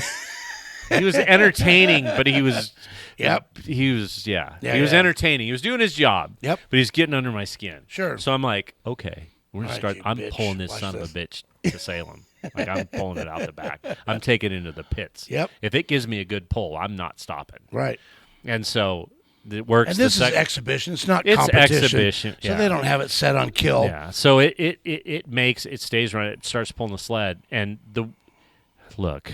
I'm no expert. I drove that thing maybe 3 times, but you quickly get an understanding of, you get a feel for when, like Mike will say, let it eat, when it starts eating. It's not really hopping. It just kind of digs in, and you feel the torque of it, and you start feeding it throttle, and it goes. Yeah. So I'm feeding this thing. It's taking it, and next thing you know, I'm wide open, and I'm like, this thing is taking it. We're going, and it doesn't go that fast. No. I mean, but it's screaming. wheel I mean, the speed's pretty motors high. are just. It's like sensory overload. Yeah, it is. You It's got cool. 5 blown alcohol Chevys in It's front awesome. of you. It Like, pulls really hard. it is very cool. It's very okay. cool. It's very cool. Thank you, Mike Sharpolo, for letting me do Absolutely. that. Like, it was cool. And so anyway, I'm all in, and I'm trucking right down through there, and I go through the full pull. I you know. knew you'd cross the I line, knew right? I made it. Yeah, it's like cross the finish line at a Okay. drag strip. Yep. And I make it, and I'm going. I'm going to keep going. So I kept going, and I tapped the steer brake and started to turn toward the pits, and then I had an epiphany. I'm like, I need to stop. I'm going to get myself in trouble, so I shut it off. And then And they're screaming, "Bull, bull!" yeah. And then afterwards, there was like a crab bake or something at somebody's pit, and we went over there, and that's when the sled operator got a hold of me and chewed my ass. A little Really? bit. I told him, I'm like, well, your announcer, made us look stupid, and I Right. wanted to put on a show. He's like, well, I'll give you that, but he goes, because they had a driver's meeting. The problem is those pulling deals. If they break that sled, they're screwed. they're That's done. the show, Yeah, they right? don't- So they if don't you have go spare. too far past a full pull, you can break the sled, and that's what it didn't break the sled, but that's what his concern was. You're going to break my sled. Yeah. So anyway, we Yeah. I get it. agreed that I had a valid reason for putting on a show. But don't do it again. Yeah, but don't do that shit again. Moving on. Yeah. Garrett has turned into an amazing fabricator. This car showed up in his shop. That is his shop in Albany, Oregon. And that showed up, and that was to be what? So, try not to keep We need these the stories. quick version here because I got to get to the good stories. Stories long-winded, I but need the anyway, quick stories. so Guy out of California. yeah, so he doesn't want, he wants to stay private, but that job got brought to me. This is actually the first time it's been put anywhere, because when I did that car, I was told that his words, I don't want it all over the internet. No, this won't be anywhere on the internet. So, So, you're saying you're fine. So I agreed that I wouldn't really promoted or whatever. But that is the 1973 Graber chassis Jungle Jim funny car. Jungle Jim. And so Garrett So when you see pictures of the chassis, you can kind of see it there. It's really wide. Yeah, the zoom seat in on that it. thing is freaking huge. Yeah, and you can see the crossbar, original front axle. There wasn't much of it there. Original steering, obviously not the original body. It was located in Pennsylvania. Jungle Pam authenticated it. Wow. So see the similarity to the chassis, and yep. So that's the original. It's that car. So that's the car that Pam met Jungle. He was driving that car when she met Jungle. She met him. Yeah. So, I mean, you talk about. I mean, the stuff that I do. Look, I don't advertise. I just do word of mouth stuff. I do whatever. But to have that job come to me was incredible. I mean, what an honor! Really cool. I get a call from Garrett, you're like, I got to do this. Yeah, right. of course. Like So he got the car done, and I get a call from him saying, "Hey, we're going to light this thing tonight. You got to come on down here, and we got a picture of that for you. Check this out." So that's that's it finished. That's it at his shop. Yep. Finished product, and it was gorgeous. I was just stunned at how big. I mean, it's nicer than it ever was originally. Sure. I mean. The it owner, wasn't a show car. The owner of it, damn thing. Yeah, the owner of it wanted it that way. Right. You know, it's when you put a picture next to that car, it's the same from where the lines, the fuel lines are bent. That's cool. To everything. That is so tedious to do that stuff. So it's but it's way prettier than the real car was. Understood. So or now, it is the real car, but I mean, when it was when it ran. back in the day. Okay, yeah. so now you're that picture. My wife took that picture, and I always thought that was cool because there's nobody sitting in it. We fired it, and it was because it's a cackle car, and we set the body down, and I don't know. It's just kind of like the ghost of Jungle. It was awesome. I was there. Yeah, you were there that night. It was awesome. There's my charger. See? Oh, yeah. It's up on the list. There you go. There it is. See, you did bring a picture. You're right. It's red with a white butt stripe. Yeah, it's gorgeous. Yeah. It is a pretty car. Okay. Well, I don't care what doors it has. And then we've got... Yeah, so Iron 426. Wow. Dyer Street Charger, or... Dyer Street Charger blower. I just can't believe how wide that damn seat is. How would you hold anybody still in that damn thing? Yeah. You couldn't. Yeah. It's crazy. All right, so that... Now we got to scroll here, get some other pictures. I don't know if you got the video that I sent you. Because we cackled it. It cackles. It puts awesome. nice flames out of it and stuff. All right, I got... But that's what I mean, like back up. Up. To that previous picture, Mm-hmm. like I had to sit there and look at picture because the guy wanted it.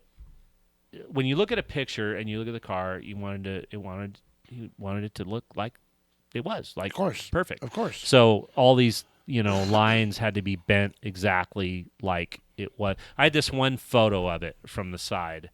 Where'd you get the picture? He had a bunch of pictures of it, and so I've done other ones of these. And the nice thing about this car was that it's so photographed. Right. Because it's you had something to work with. Yeah. Right. All right. So it was spectacular, and it was awesome. Yeah, so all that tin work. So interesting thing about this, I zoom in on that, notice all the levers. Yep. So it had a hand-operated clutch. So clutch. Jungle drove with a foot brake, and he would... So the way, I mean, obviously, I've never heard of that. The way our clutches work, you can, if you don't set the stop right and you over center the clutch pedal, the car will go, right? Yeah. Well, that's what the clutch lever did. It would over center the clutch. Oh. So to make it go, he would push on the clutch lever and it would go up to the burnout and then rev the motor up. Now the centrifugal part kicks in, it does its burnout. Wow. And he would find neutral with that lever. Yep. And then and he drove it with a foot brake.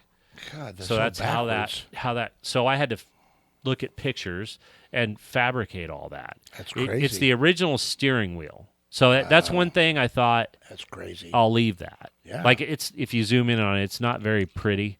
It's got pitting and shit in it. But it's original. But it's the original steering wheel. Yeah, you gotta have that. So I cleaned it up and I left. That's very cool. But like the fire bottle, I mean, the thing that it's gorgeous. It's hard to find all that shit. Oh, I can only imagine. what I mean? Like the period correct stuff. And there it is done, and it was correct. It was perfect. It was, like you said, better than it was. I mean, so I'll give Frank Aldana credit because he worked in my shop for a while. He did a lot of work on it, but Mark Pravatsky did the paint on it. I didn't do any of the paint work on it, but it was literally just the three of us. It was Frank Aldana, me, and Mark Pravatsky. That's really cool. All right, let's whip through some of these others here. So this is a fuel altar that you built. It's called the Freaky Tiki. It never saw the light of day, unfortunately. Yeah, the guy that owned that was Dave Bainey before he passed away. Ron Hughley, they were going to have a fuel altered. To me, the cool part is that, and this is my opinion, and I am a world's expert on one thing, and that is my opinion. I know what my opinion is. If you're going to build a fuel altered, it should have dragster front wheels. Absolutely. Well, not funny cars. I thought you were going to say headers. That's another thing, too. Needs to have dragster headers on it. Should have dragster headers and dragster front tires. Absolutely. That's what they should have. Yeah. So what's interesting about this, so that is a little John Butera original front end that I got from Frank Aldana. That's really cool. That started out as a Nostalgia Fuel funny car that I had to cut the front end off of, put that front end on it, and then that's a fuel tank and an oil tank stacked. Oh, yeah, that's cool. To give the shell of a Bantam, the shape of a Bantam. Yeah. And then I think there's another picture I sent you where it lifts like a funny car body. Yeah, so that's all hand formed aluminum, cool. And gorgeous. How you. Okay, and that's a dual. There's plug. A charger. There's a charger. So did you run this, or was it supposed to be dual mag car? No, I put all that stuff on there for just pictures. Gotcha. Okay, so there it is. There's the back end of his charger. Yeah, it is pretty. And let's move on here. And there's that car, and now we'll move on. And that's our A fuel car. That's Rick Hinkleman's A fuel car. And I just love that picture. It's a badass car. That was a Paul Grant. That guy's talented. Holy crap, he's talented.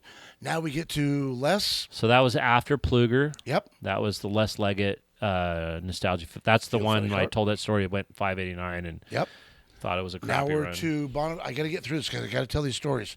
There's stories I want people to hear. If they've waited this long, by God, well, you can have me back. Yeah, but these we got to tell. These we got to tell. So now we're at Bonneville with a little bit of water on the track.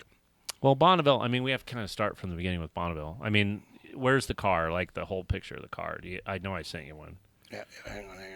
Right there, this one. That one. Yeah, so that's the car. So Bonneville is... So it's a Barracuda? It's a 67, 68 Barracuda, 68 Barracuda. So here's where you just never know. Like my uncle raced Bonneville. Yeah. I should have sent you a picture of his car, but he had a 59 Fiat that he built himself that goes 300. It's stretched. Like they have classes called like Comp Coupe and things like that. Where there's 900 classes in Bonneville. There's classes, and there's engine classes. And so I never, ever, ever, ever thought I would race anything in Bonneville. I watched the World Fastest Indian before this. Like, you know what I mean? Yeah. Didn't even really know that my uncle raced at Bonneville. So his friend at the time who's passed away, his name was Paul Ogden, in Redding, California, wanted to build a Bonneville car. And my uncle's really good at building cars. He builds show cars, he builds race cars. So he's going to build this car for Paul. So they built this car, and they're ready to run it. And Denton calls me up, and he says, in case he can't drive this thing, you want to come and just sort in of case. Be on deck, right? So you're down there is on deck, not sure you're going to get a ride. Yeah. And I'd never been to Bonneville. Yeah, okay. I haven't either. I'd love to go. Okay, so I go, and I'm on deck, and I got my fire suit, I got my helmet, I got my stuff. And, Paul Ogden's he's a great guy. He had all the best intentions, but, like you've seen it, people get it. People, they want to race cars. They want dragsters, whatever. They get in there, it's just like deer in the headlights. Like they just...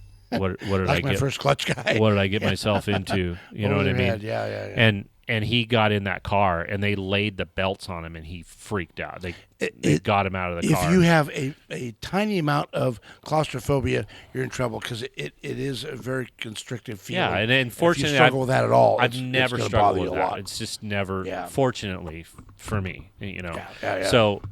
But if it bothers you at all, it will bother you a lot. Yeah, and some people have that issue and they can overcome it and they can still drive the car. In this case, he's just like, get me out of this thing. Yeah. And if that happens, you just got to pull them out and say it's okay. Yeah, and Bonneville is just like drag racing in that you have to do a cockpit orientation, like right. And then they do a drill, like you got to get out of the car in a certain amount of time. And that's what we were doing. So then they put me in there, and then I did it. I got out of the car, did everything. Yep. And so, okay, you're going to drive this car. So you have to make your runs up to like an A and then ultimately a double A license. So it's like a D, a C, a B, up to A. So you go the short courses, and you gotta maintain a speed. Like they'll tell you, on the short course, it's been a long time ago now. I got to recollect some of this stuff. Right. So, like a 3 mile short course, they'll say, okay, between the 2 and the 3, you have to maintain between 170 and 175 miles an hour. And they want to see that you know how fast you're going. You can maintain that speed. And okay, you get that license, and then you up to the next one. So licenses are kind of incremental. Yeah, and that was a twin 110 millimeter turbo. Yeah, they're big suckers. 528 Hemi. Built by Tom Nelson, which if people know, he's like the turbo guy. Okay. Like you can on alcohol? You can pull up. No, it was on gas. Oh. But you could pull up street-driven Tom Nelson videos on like YouTube. I'll be damned. He makes like 2,500 horsepower street cars. Oh wow! So he was involved in that. So that thing we chassis dynoed it. It made like 2,300 horsepower or something. Wow. So and it weighed 5,800 pounds, almost 6,000 pounds. Right. Because the weight is to keep it down and give you traction. Right. So we're going through the licenses. Now we're on the long course, the big course, to get my A license, and we qualified for a world land speed record. Wow, that's cool. As you're licensing. And as we're licensing. And so and the way that works is you qualify for your record. And it's no longer, people think you go down one way and then you have an hour and you turn around and come back. It's you qualify for your record, and then your car goes into impound. And you have an hour to work on it. And then it sits in there sealed up. And then in the morning you have an hour to get it serviced to get ready to go. And then the next day is when you set, you go for your attempt. Right. You go to set your record. So we came back and set the record. And so you are now officially part of the... Well, that was the first record. We set 2. Okay. So then, which was 222 or something like that. Somehow you became part of the 200 mile an hour Well, club. the second trip. So the second trip, we came back, and I was already... a record. We were already record holders, and then we upped it to 243, I think. Wow. Or no, 241. And the thing is, when you get in we got in the 200 mile an hour club when we did that. And the thing about that is, like, a lot of cars can go 200 miles an hour. So they look at your car and they go, well, based on this and that and this, we think 240 is your number. Wow, a lot of subjective stuff. So it's not just hitting that number; it's you got to get a record in that number. So mine was 240. So you got to get a record at 240. So we went 241. We got a record at 241, cool. And then I didn't. They were kind of teasing me like we didn't get the hat. When they say get the hat, that's the 200 mile an hour club hat, and we got the hat. It's cool. It's a big deal. It's a big deal. Like when you go out there and you, see, like that's. So this was when it rained out, and I don't know. I sent you that picture because it's just like it's amazing. It's just an awesome picture. We got out there to get our trailer and stuff picked up and get it off the salt, and we had like maybe a 10-minute window where the sun was at a perfect spot, and we started clicking pictures and. It was amazing. Like the view was cool.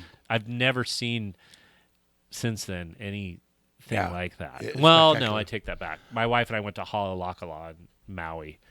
That was pretty amazing. Okay, so go to the top of that. I told you when we were talking about getting together on this deal that there were some pictures I was going to put in that I didn't tell you about, and I want to see your reaction to that you may not have seen for a day or two.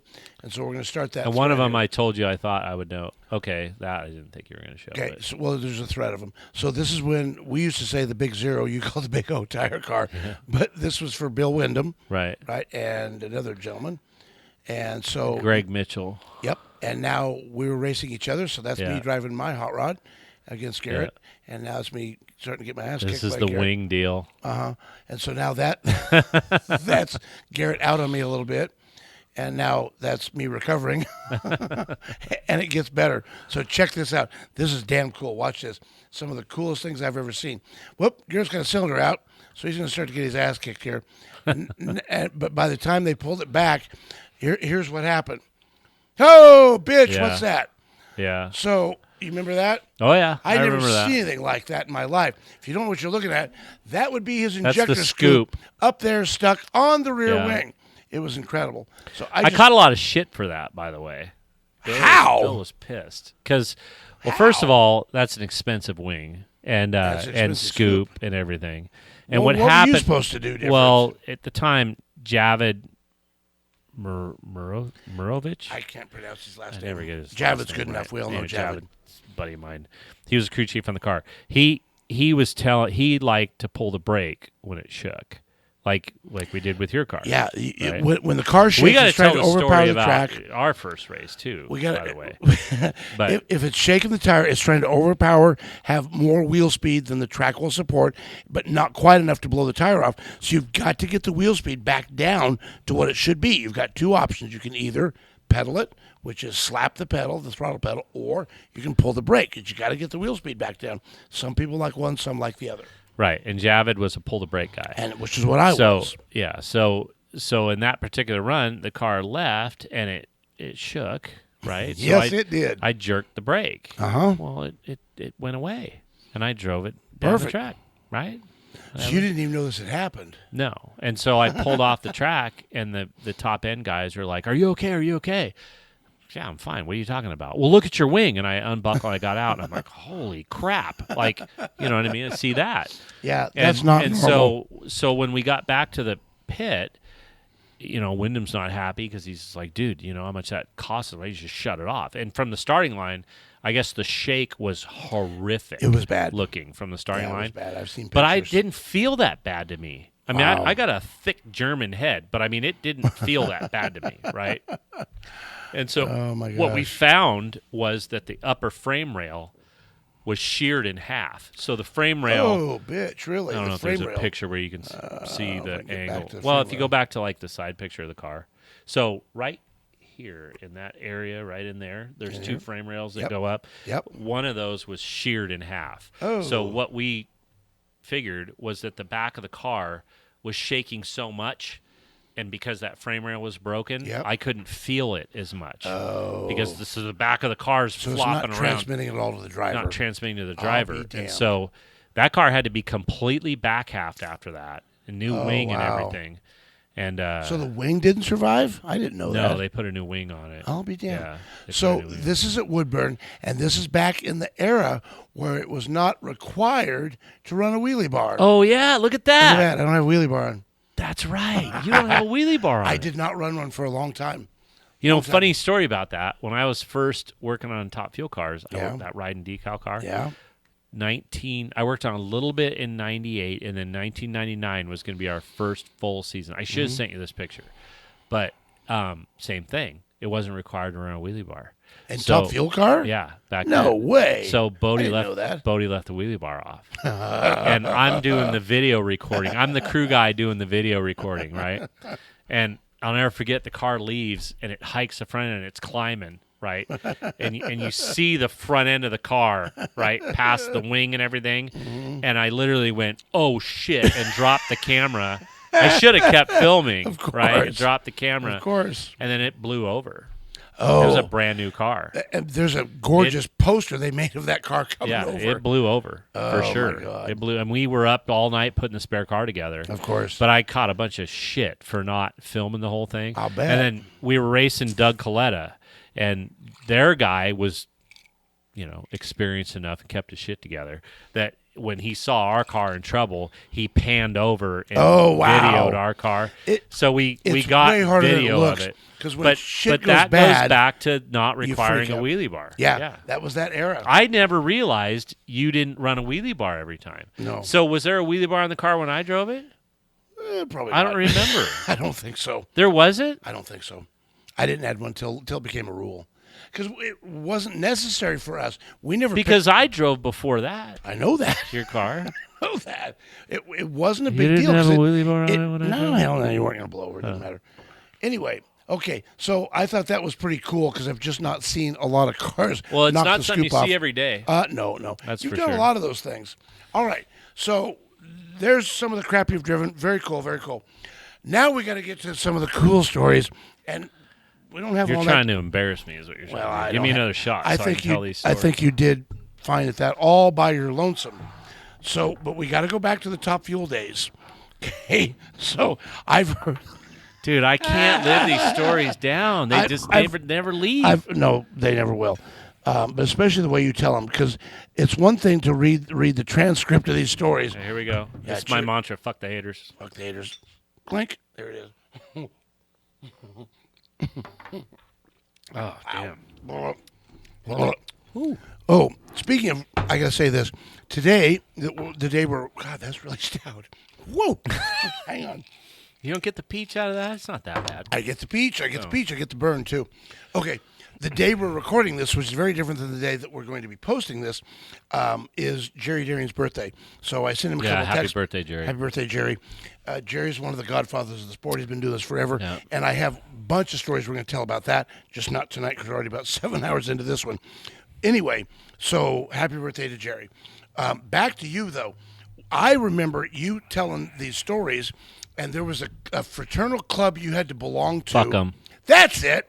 So, tell what that is. I'm going to freshen these drinks for us while you tell that story. You gotta fuck up to get into fuck 'em. But you got. They don't know that. Tell the damn story. You had me bring my helmet. I don't know why, but because I want them to see what you do. But there's this symbol. That's the fuck 'em symbol, and I had that on my helmet when I drove your car.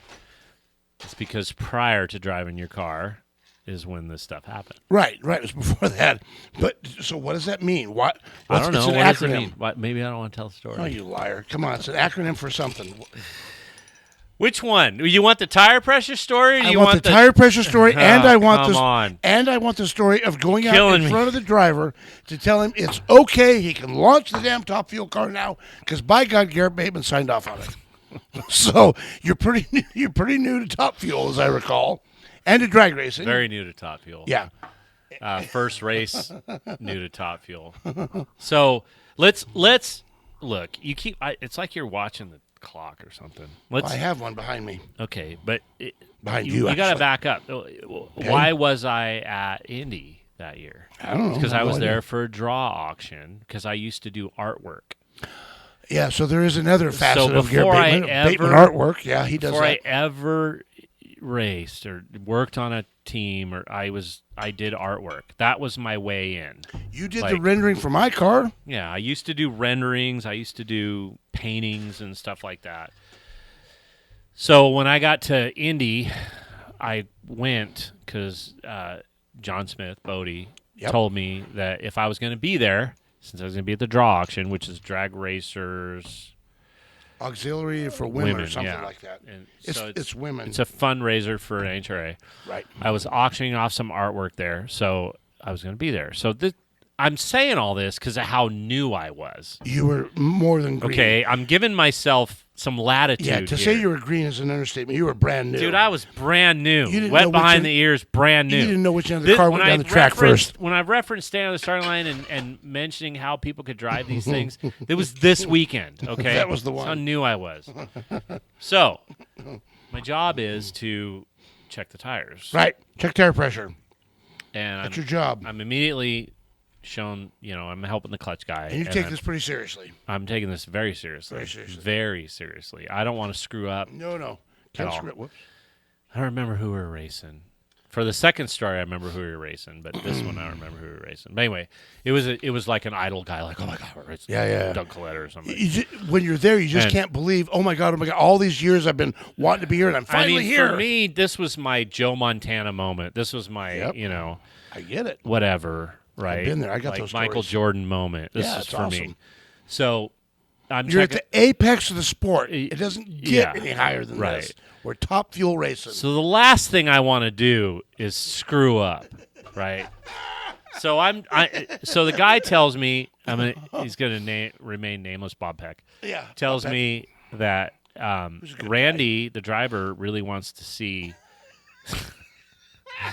Dude, this is such a shitty story. I can't believe you're doing this to me. Wants to see. So the driver needs to wants see. to know that the tires are good. Right. Okay. And how do we tell him You've that? checked the tires and Yep. the tires are good. Yes. Okay. Air pressure is exactly perfect. Yeah. And what are you supposed to do to tell him that? So I'm checking the shit out of the tires. Right. I'm checking the shit out of the tires. And so we do the burnout.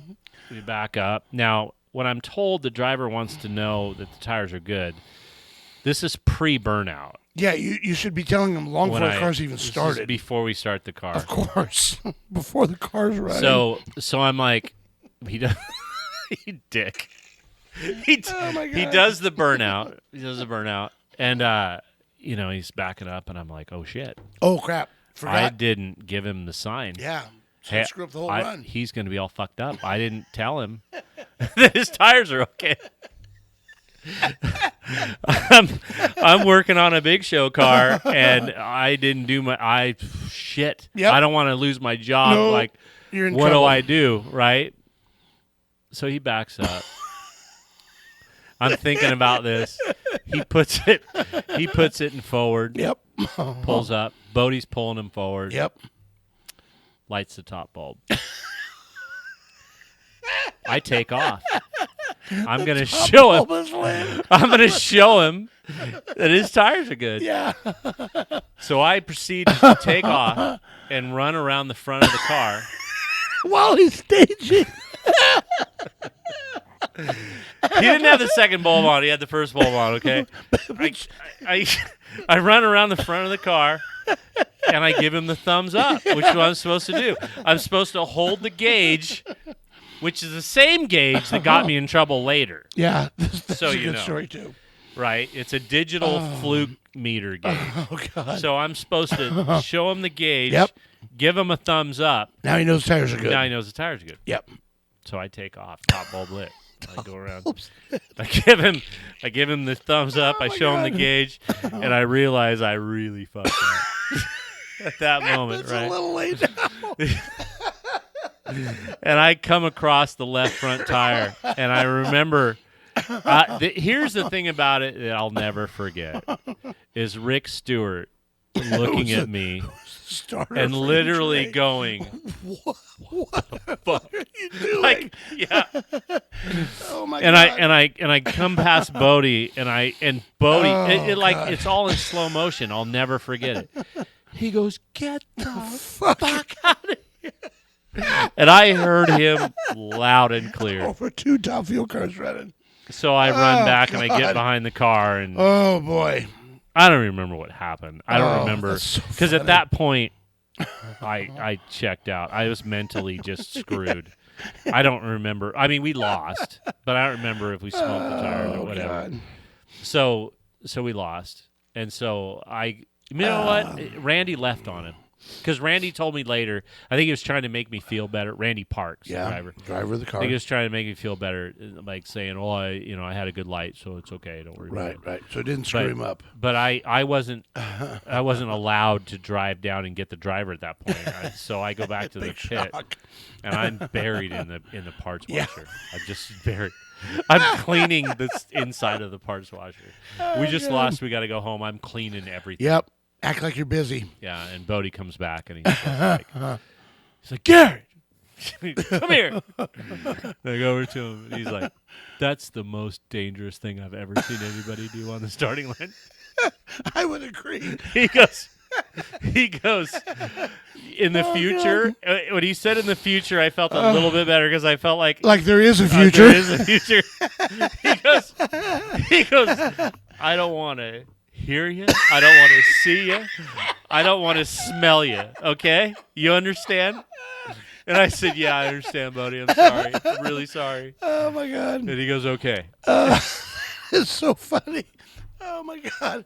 So what? That was literally my first, other than driving my 70 CUDA down the drag strip at Woodburn, Oregon, and running a 13.7. That was my first So deal with drag racing. What was the one that got you into the club? It was one of the two. It was either that one or the other one. I don't remember. See, most people would quit at one. What an incredibly dumb It's story. one of the two. But not Garrett, my God. No. So the car was sponsored by Fluke. Now it's, God, I can't believe you're making The car was sponsored by Fluke, and they make the finest so embarrassing, instruments like, in the world. But they're digital, which means they are battery powered. I've got 2 world land speed records. I've won. We got that part. We already got that part. Let's Come go on. Let's go backward. It's way better. So anyway, now this is next year. That was in 98. That was the first year. And then so now 99. To give a little backstory, like how bad I wanted to. I just showed up at Gainesville. Really? I got a flight and I showed up. You weren't really? That's a lot of money, and that's dedication. I just showed up. Wow. I'm here. They let me help at Pomona, and then I flew my ass to Gainesville. Wow. I'm like, I want to race. Wow. Right. I've done stuff like that. They were like, what the fuck are you doing here? You know what I mean? I did. I just went. Oh, my God. So anyway, they let me work on the car. So I think it was, I want to say it was Houston. I showed up, and I think they felt sorry for me, and they let me just on the team, so I could get flown in now and work on the car. And I don't remember when Houston was versus Gainesville, but anyway, I think it was Houston. Anyway, so we're at Houston. The freaking Fluke gauge. This is the tire pressure gauge. This You're is in the charge worst of. story. The first one is pretty bad. It's bad. But this one better. is even you gotta hear worse. this. In my opinion, it's even worse. So you've got the best instrument in the world, the Fluke tire pressure gauge. I don't want to tell this story. That's okay. Keep going. Have another drink. This is in front of the world. I don't want to tell this. You don't want me to tell it. Fuck it. I don't care. Fuck We're it. drinking here. Cheers. Clink. So anyway. Okay. So anyway. So we got a good tire I pressure think gauge. it's Houston. But I think it's Houston. And good tire gauge is questionable because I'm checking the tires. The benefit of the doubt. I'm checking the tires, and it's like 85 degrees outside, and I keep putting air in the tires. Which is a clue. Because the gauge. Which is a big Shut clue. up. Okay. All right. So when it gets hotter outside, you shouldn't have to add air to the tires. Which should be a clue. But I'm fully believing this Fluke gauge. Of course. Right. We're sponsored by Fluke. It's a digital Fluke gauge. Yes, it is. Nothing against Fluke. No, Fluke, no. It's okay. Fluke, right. It's our responsibility to change the batteries, not yours. So anyway, I'm checking this gauge, and it's telling me to add tire pressure. Add tire pressure. So I'm adding tire pressure and adding tire pressure. I'm adding tire pressure. I'm adding a lot of tire pressure. But I'm on it. Yeah, yes, you are. And you're keeping them at... I've got full control of the tire situation. Got it. The car goes up, and it blows the tires off. We're racing Kenny Bernstein. It doesn't make it 3 feet. We're racing, and we're running good that weekend. We had run, back then, it was like a 460 was a big deal. Those were big runs. That was run quarter-mile days, too. If I remember right, a 463 or Oh, that's stout. Wow, that's stout. We qualified with that. Wow. We're good. And we're racing Kenny Bernstein, right? And we blow the tires off so fast, dude. You've never seen a car blow the tires off. The car doesn't move. And Whack, so takes tire we're off. like, well, shit. I mean, look, let's face it. We didn't set the world on fire, so we're like, well, no loss. Yep. Okay. Yep. Let's go back to the pits. We start drinking beer. Yep. Lick our wounds, drink our beer. So we go back to the pits. Car's sitting in the pits. This is where it gets good. And this is when Paul Smith. So John Smith's dad, John Bodie Smith's dad, Paul Smith, comes to the trailer, comes to the pit, and he's like, "Hey."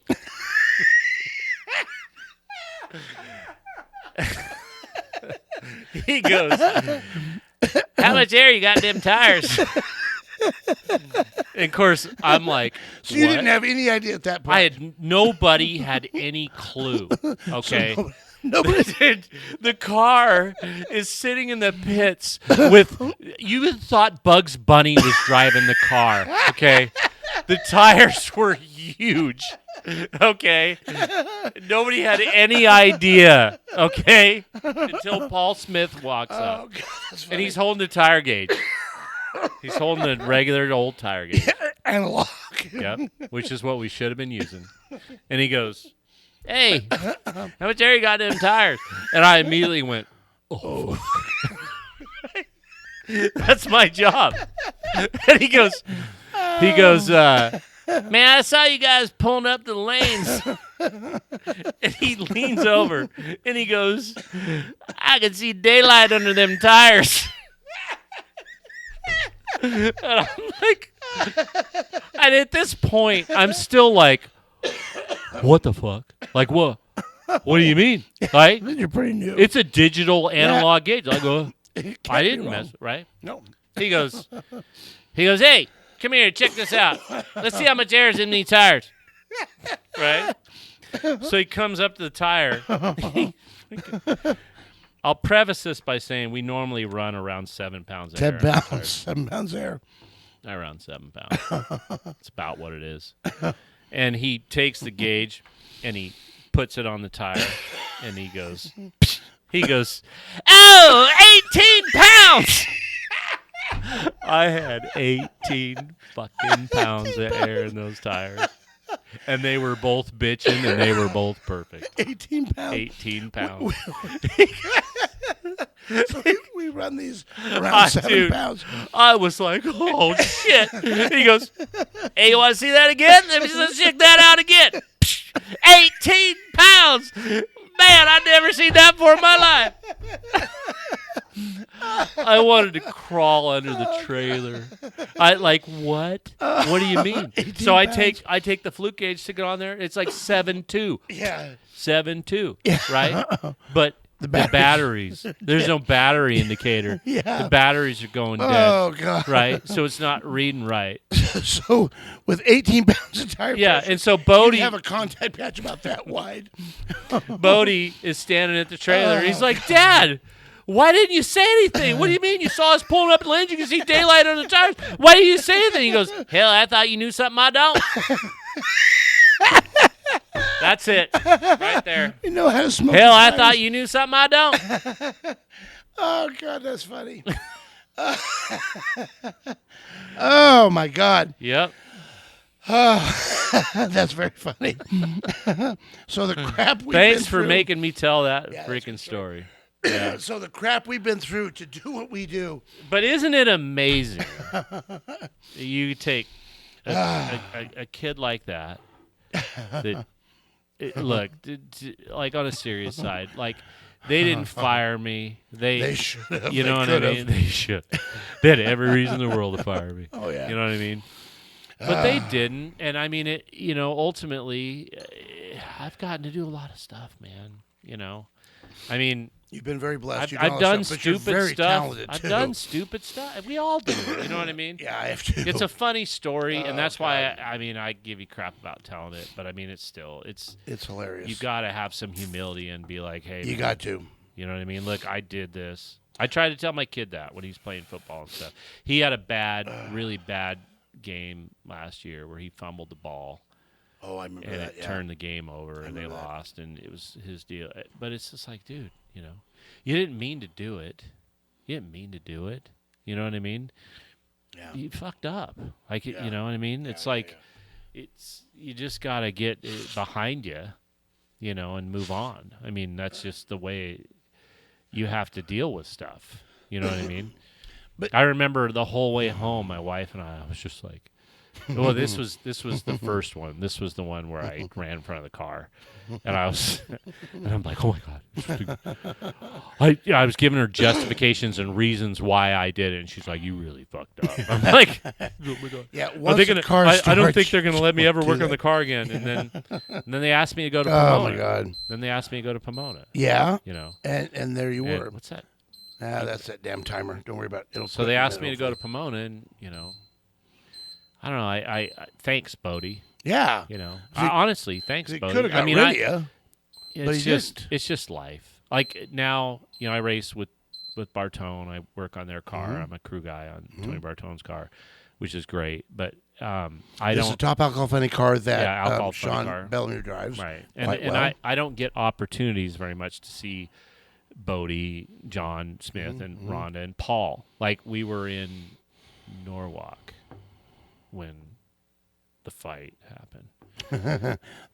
We're ever making another episode out of this. When Nick got decked. Yeah. But anyway, we were in Norwalk, and Paul Smith was there. Oh, And, it's just like, I mean, thanks, Bodie. yeah. You didn't give up on me. Yeah, I mean, yeah. people, I guess maybe I had something that they saw that I didn't know at the time. You've that got I a lot saw. of talent for sure. You know what I But- mean? And I but- should have been shit canned. I should have been kicked down the road. You know what I mean? But you know what, But- to me, catches my attention through all the laughter, and it is hilarious, Garrett. And you tell stories like few others. It's really funny. But the thing that catches my attention is you've got to have such a thick skin. You've got to be willing to get up and do it again and do it again. And when you get pushed down, you get up and say, do it again, and you refuse to quit. Right. And we're still here. I agree through, with through that, all yeah. the truck fires, the generator shit that doesn't Right. work, all the crap. I mean, God, I've hung upside down by my driver's boot. We don't have time for that story. It'll be another episode. But I'm getting out of my car, not that car. No, getting out of the car. Woodburn, yeah. Yeah, I hung upside down by my boot, and I couldn't get off the damn car. injector Off the linkage. injector, yeah. Yeah. Oh my God! So the stuff we've been through, but to do something that your heart has a passion for, that you want to do, you've got to be willing to pay the price, and the price is really steep. If something clicks and you just, I don't know what it is. Like it for me, it was drag racing. For me, it's like fuel cars and all that stuff. But it doesn't matter if it's a kid playing football or baseball or whatever they're doing. Freaking curling or whatever it is. Whatever it is, Like it just something clicks. And Yes. and you're like, this is it. right. It was And you that way just- for me too. I knew Just that work I knew your ass off. this and is it's what I like wanna it's- do. And then you don't even really care that you're working your ass no, off. or You just, spinning yourself into bankruptcy. right. Working your ass off to do this because, by God, I want to do. It's so cool when this thing works right. It's so cool. I want to be part of this. Yeah, and I had no reason. My dad wasn't. I'm not a second, third generation driver. I had no reason. Yeah. Like my dad, he took me to one drag race on a Wednesday night at Sonoma, where I grew up, and there was a funny car out there, a black alcohol funny car, and I just thought that was the coolest thing. I was like, oh, that's so cool. You know what I mean? So it was Sonoma for you. Yeah, I mean, it was one time. Like, Yeah. he didn't take me to national events and Don Garlits and Yeah. all this Sunday. I Yeah, didn't, yeah, you know all what that. I mean? I didn't just, have that either. That made an impression on me, and then I I got get my it. Charger, and then Yep. I was all about street racing, with my buddies and stuff, and messing around, and then my wife Carrie and I started going to races like national events, It's cool. She and was I so was like, supportive. That's really cool. and I was like, I could do that. Yeah. I could work on those cars. Yeah. I'd been working on cars for years. I could change heads. I could, Yeah. Yeah. and that got me interested. And then it was like something snapped. Like this That's is cool. it. Like I want to do this, And my way in was the artwork. Like So we need to show your artwork before because we got to finish this up here. But you got to show your artwork. You've been telling Super Tech Sean and I since you got here that you painted that, and we're still struggling with. Oh, wait yeah. a minute. I just what? brought this because this. What? So this is a painting. I don't know where to. It's a photograph. I don't know where to put it. We'll put it up here for right now. I mean, it's a photograph. It's a but photograph. I painted that.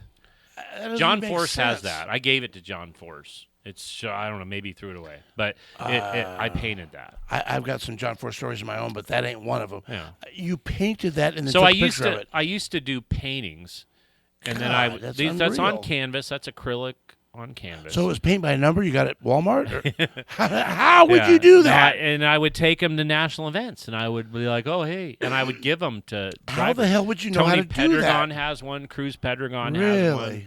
Force has them. God, that's unreal. And I would do that, and then that turned into renderings. Right, and, So, and like- you did a rendering of my car. That's yeah, how we so painted like it, this what we is a did. rendering. This was for Jim Kelly. What's cool didn't know about this that. one, the reason why I brought this one Well, that's was Baca deal. Wow. right. So this is David Baca, who ultimately that's how I met Rick Hinkleman. As I worked okay. on David Baca's car, I was a clutch guy. Right. But see, that's what I mean. Like this got me my 453, this got me my contact. You know what I mean? Get your foot in the door. So like I did the artwork for Hunter's Hope, which That's was really a cool. foundation for Jim Kelly Hall of Fame, Yep. right? Which is cool. This was the presentation piece for the artwork for the deal for the car for Indy. And so that's why it's all framed and laminated. That's cool. So he signed this one and sent it back to me. That's very And then cool. they went number 1 that year at Indy. Wow, that's really 03. So Bacchus signed Back it. when they were doing number quarter 1. mile drag racing, at 450 at Yeah. 326 was a big deal. But this is when it That's awesome. transitioned into like I was doing this on like Photoshop and Yeah, doing it on computer. right. But like prior to that, like I brought this just because this is like this is interesting how that. So I used to do this. So Oh my god. this is before computers. Okay, Wow. so what I would do Wow. is see how these windows are done. Yeah. Okay, if you look at all my renderings, all the wheels and the windows and stuff are the same. So what I would do is just glue this stuff on. Like this is. That's Oh a no glued on- kidding. that's Oh a my glued god. on window. How would you get the scale right? So then I would do the rendering artwork, right? So this is Oh my They were God. trying to get Comedy Central. Right. This was South Park. I just Right. like this one because it's Hartman Sure. Cartman Cartman. farting, and the flames are coming out of the headers. Right? Anyway, so I was like this one. I thought it was How cool. would you get the scale But- right of it being? I don't know. I just God, winged it, whatever. that's And so I would. This is the original. So Wow. I would that's put nuts. this on a laminated foam board right. with like a transporter, like a truck and trailer. Yeah. And then that's what I they remember would. those. Now everything's done on a computer. It looks way course. nicer than what I did. But How- this is stuff that I what used to era is do. it? What year do you think that was? So this would have been like 97, Wow, that's really cool. 96, 97. So if you've got a passion, And then today, like this is my helmet. So this is Johnny Yeah. Cash. and show You asked me to bring my I helmet. did ask you to bring it, so show that. But that's Johnny Cash. That's so Johnny I do. Cash right there doing the. I do airbrush. Right. So this is the So Folsom. you Prison. airbrush that whole damn thing? Yeah. So God. I mean, I always wanted Johnny Cash on my helmet. So That's I unreal. put him on But you have there that kind of talent. That's so depressing. doing the. I sell Folsom Prison. photocopiers. But, I don't know how you do I mean, that. it's, That's unreal. I don't do it much anymore. Like I do it for my own stuff. Like if I get a helmet, I want to paint a helmet, I do it. But Wow. I don't. I Wow. don't do it. That's awesome. Wow, your stories are incredible. I know most of them, but not all of them. I've been a part of a lot of them. We didn't get to talk about Boise. We'll have to save that for another episode. Oh, there's a million stories. We didn't talk about going to the first race I drove for you. And Yeah. went to the final. Yeah, And the rear end and Jerry. God, let's all let's those tell stories. that. Screw your time. Let's tell it. You wanna 'cause tell it's that story? Jerry? What's Jerry's birthday? Today's Jerry Derry's birthday. It's Jerry Darian's So birthday. Garrett drove for me, got his license, and then he said, "Well, how much to drive at my home track, which was Infineon Raceway Okay, then, at Sonoma. at yeah. Sonoma." Yep. And back then, the alcohol cars got to run there. Yeah. not Which anymore. sucks. Yeah, it really for sucks, HRA and not that not you in the don't good way run us either. there. In the really crappy My way. home track, and I've got Right. to race there twice. in Right, my but life, but or they don't let 3 us run times. there anymore. Anyway, but back then they did. Okay, so Garrett says, "I want to run at my home track. How much?" So I said a big number. Well, you said, "Well, let's just do a regional or so." I'm like, "Well, no, I want to rent," because I never thought. he wants to be Honest his to home God, track. Greg, I never thought I'd do it again. I did. I was like, This if is it. if One I'm and gonna, done. because I mean, we had a deal what it cost to get yeah. the car down there. It's a lot of money. And it was a lot of money for It's a me lot at the of money. time, for sure, It's a and my lot of wife money. and everything. Oh, it's huge. And it was like, this might be my only time I ever get to do this. I haven't heard so, you say that. I didn't realize. So that. I want to Wow. go to Sonoma, which I wanna is do his a home national track, event. national event. which was I had never run a regional, so that was kind of that was a little sticky. there was too. that. So we strike a deal, Right. big money.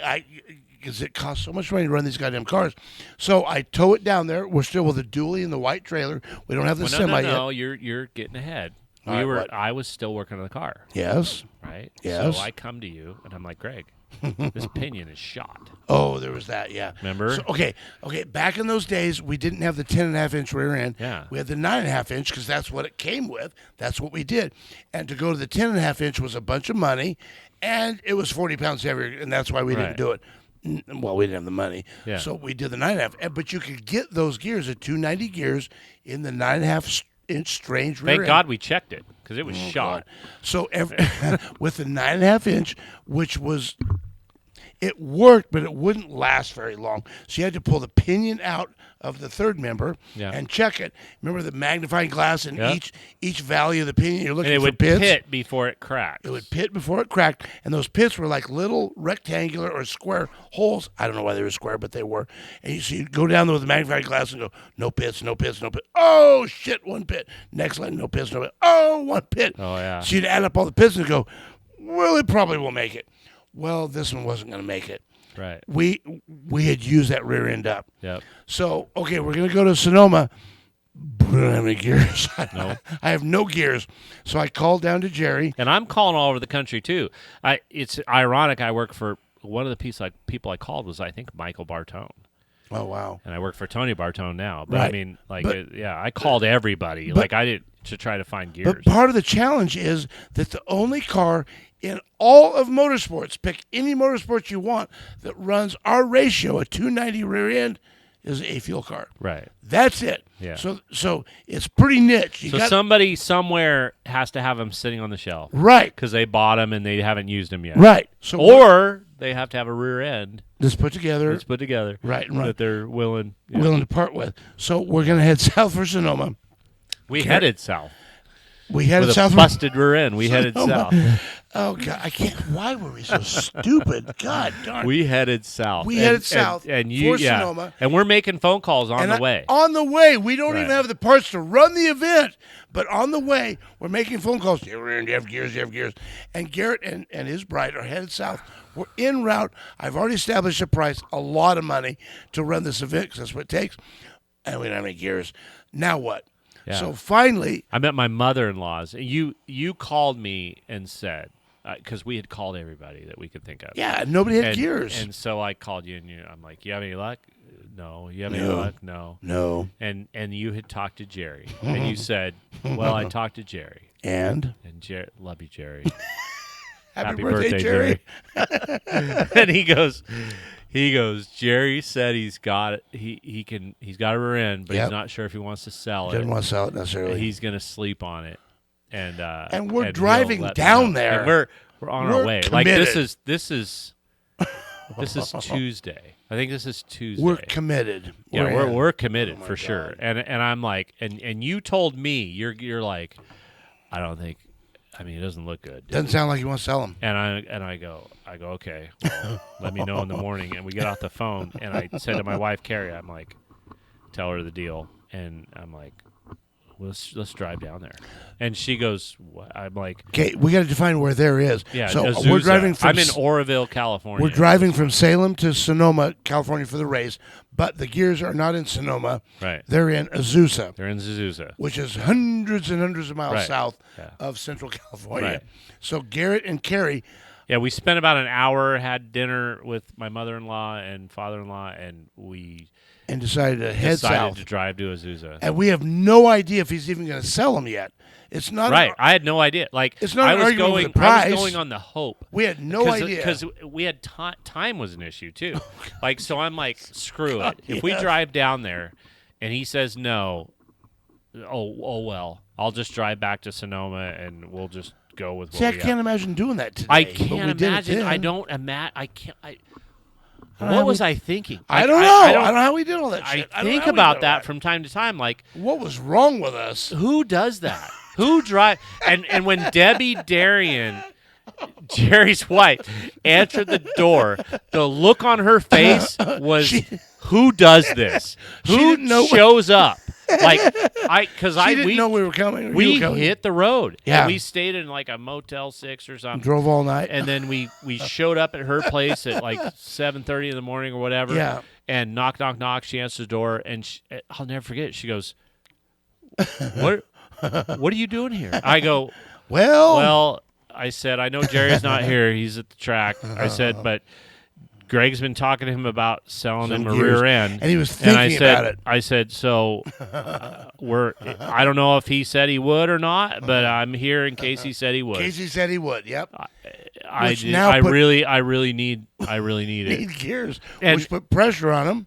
Yeah. And so, sure enough, she calls him. Calls Jerry. And we're standing outside like...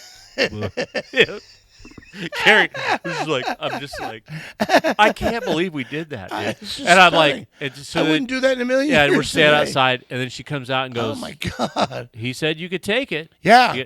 I was like, Oh. and I don't remember if I called you. I was so tired. Oh, my God. And it was the whole rear end. Yeah. Right? It was Yeah. like rotor to rotor, the whole rear end. It was in a box, and we threw it in the back of the truck, and then hauled ass back to Sonoma and put it in the car. So everybody else shows up with their race car pretty much ready to run. Right. Not us. Put it in the car and qualified number 3 and went to the final. Unbelievable. Qualified number 3, and we took you to the damn Dude, final it was round. awesome. It was awesome. For so the rest of my awesome. life, it was I'll never awesome. forget that. I so wish we could have turned because on that everybody final win light. thought we were going to suck. Yeah. You know what I And mean? we didn't suck. And we didn't suck. No, the car ran well. We ran Randy Meyer's car, Alan Bradshaw in the final. And we ran a 5:36 to his 5:30. Yeah. And you know what? I don't hang my head about that. No, of course not. We went to the final of our first national event. After having no gears as we were driving to that same event. Yeah, but I mean, if you got Jerry in here, he was. I didn't mean to force his hand, but I pretty much did. But there is something. I'm sure that when Debbie called him and said, like, dude, he's right here. He's at my door. Like, what do I do? Yeah, what am I supposed to do? I guarantee you, I loved Jerry. I love you, buddy. I love Jerry Darian. But I guarantee Jerry Darian went, fucking give it to him. Like, are you kidding me? Like, I can't believe Jerry. Like, are you fucking kidding me? The guy showed up at my shop. Yeah. Last night he was in Oroville, California. And now we're in L.A., Azusa. The stupid things we've done to do this, the stuff we did to go to Boise that year, and to be able to beat Rick Santos. We'll tell that story next time. You got to come back next time and tell some more stories. This is unbelievable. But this is exactly what I was talking about. The passion to do this overrides all logic and reason, and we do things we really shouldn't do. But 30 years later, it's pretty funny. Back then, we were just insane. I can't believe it's been that long, Greg. It's just crazy. But I'm you've that had guy now that's being like, whoa, it's been, time flies. You've had incredible success. You've turned on a lot of wind lights. You've done stuff in other parts of motorsports, from Bonneville to the tractor pull deal, that I haven't done. But I've watched you. I've loved you. I've been a part of it. And today we compete against each other, and yet we're good friends. And I think the world of you, and I always will. Robbie and I love you. We love Carrie and you and Bo, and God bless you. Thank you for coming to spend this evening with me as we told stories about how we got to here, and we'll do it again. This has been a lot more. Awesome. There's more. Way more. So you're going to start talking, and you realize there's a lot more. There's so much more. Oh, my God. Yeah. But the stuff we've done, I'll never regret, no matter what, win, lose, or draw, or catching the toter on fire, which I've done. I didn't sit in the damn grandstands and wish what I could have been. Right. Out there swinging at the damn ball. Yeah, go for it. Doing the best I can. Right. And I encourage all of you, whatever your vision is, whatever your passion is, by God, get off your ass and do what you know to do today. Tomorrow's another day. Do what your heart tells you to do. I mean, my heart told me to do it.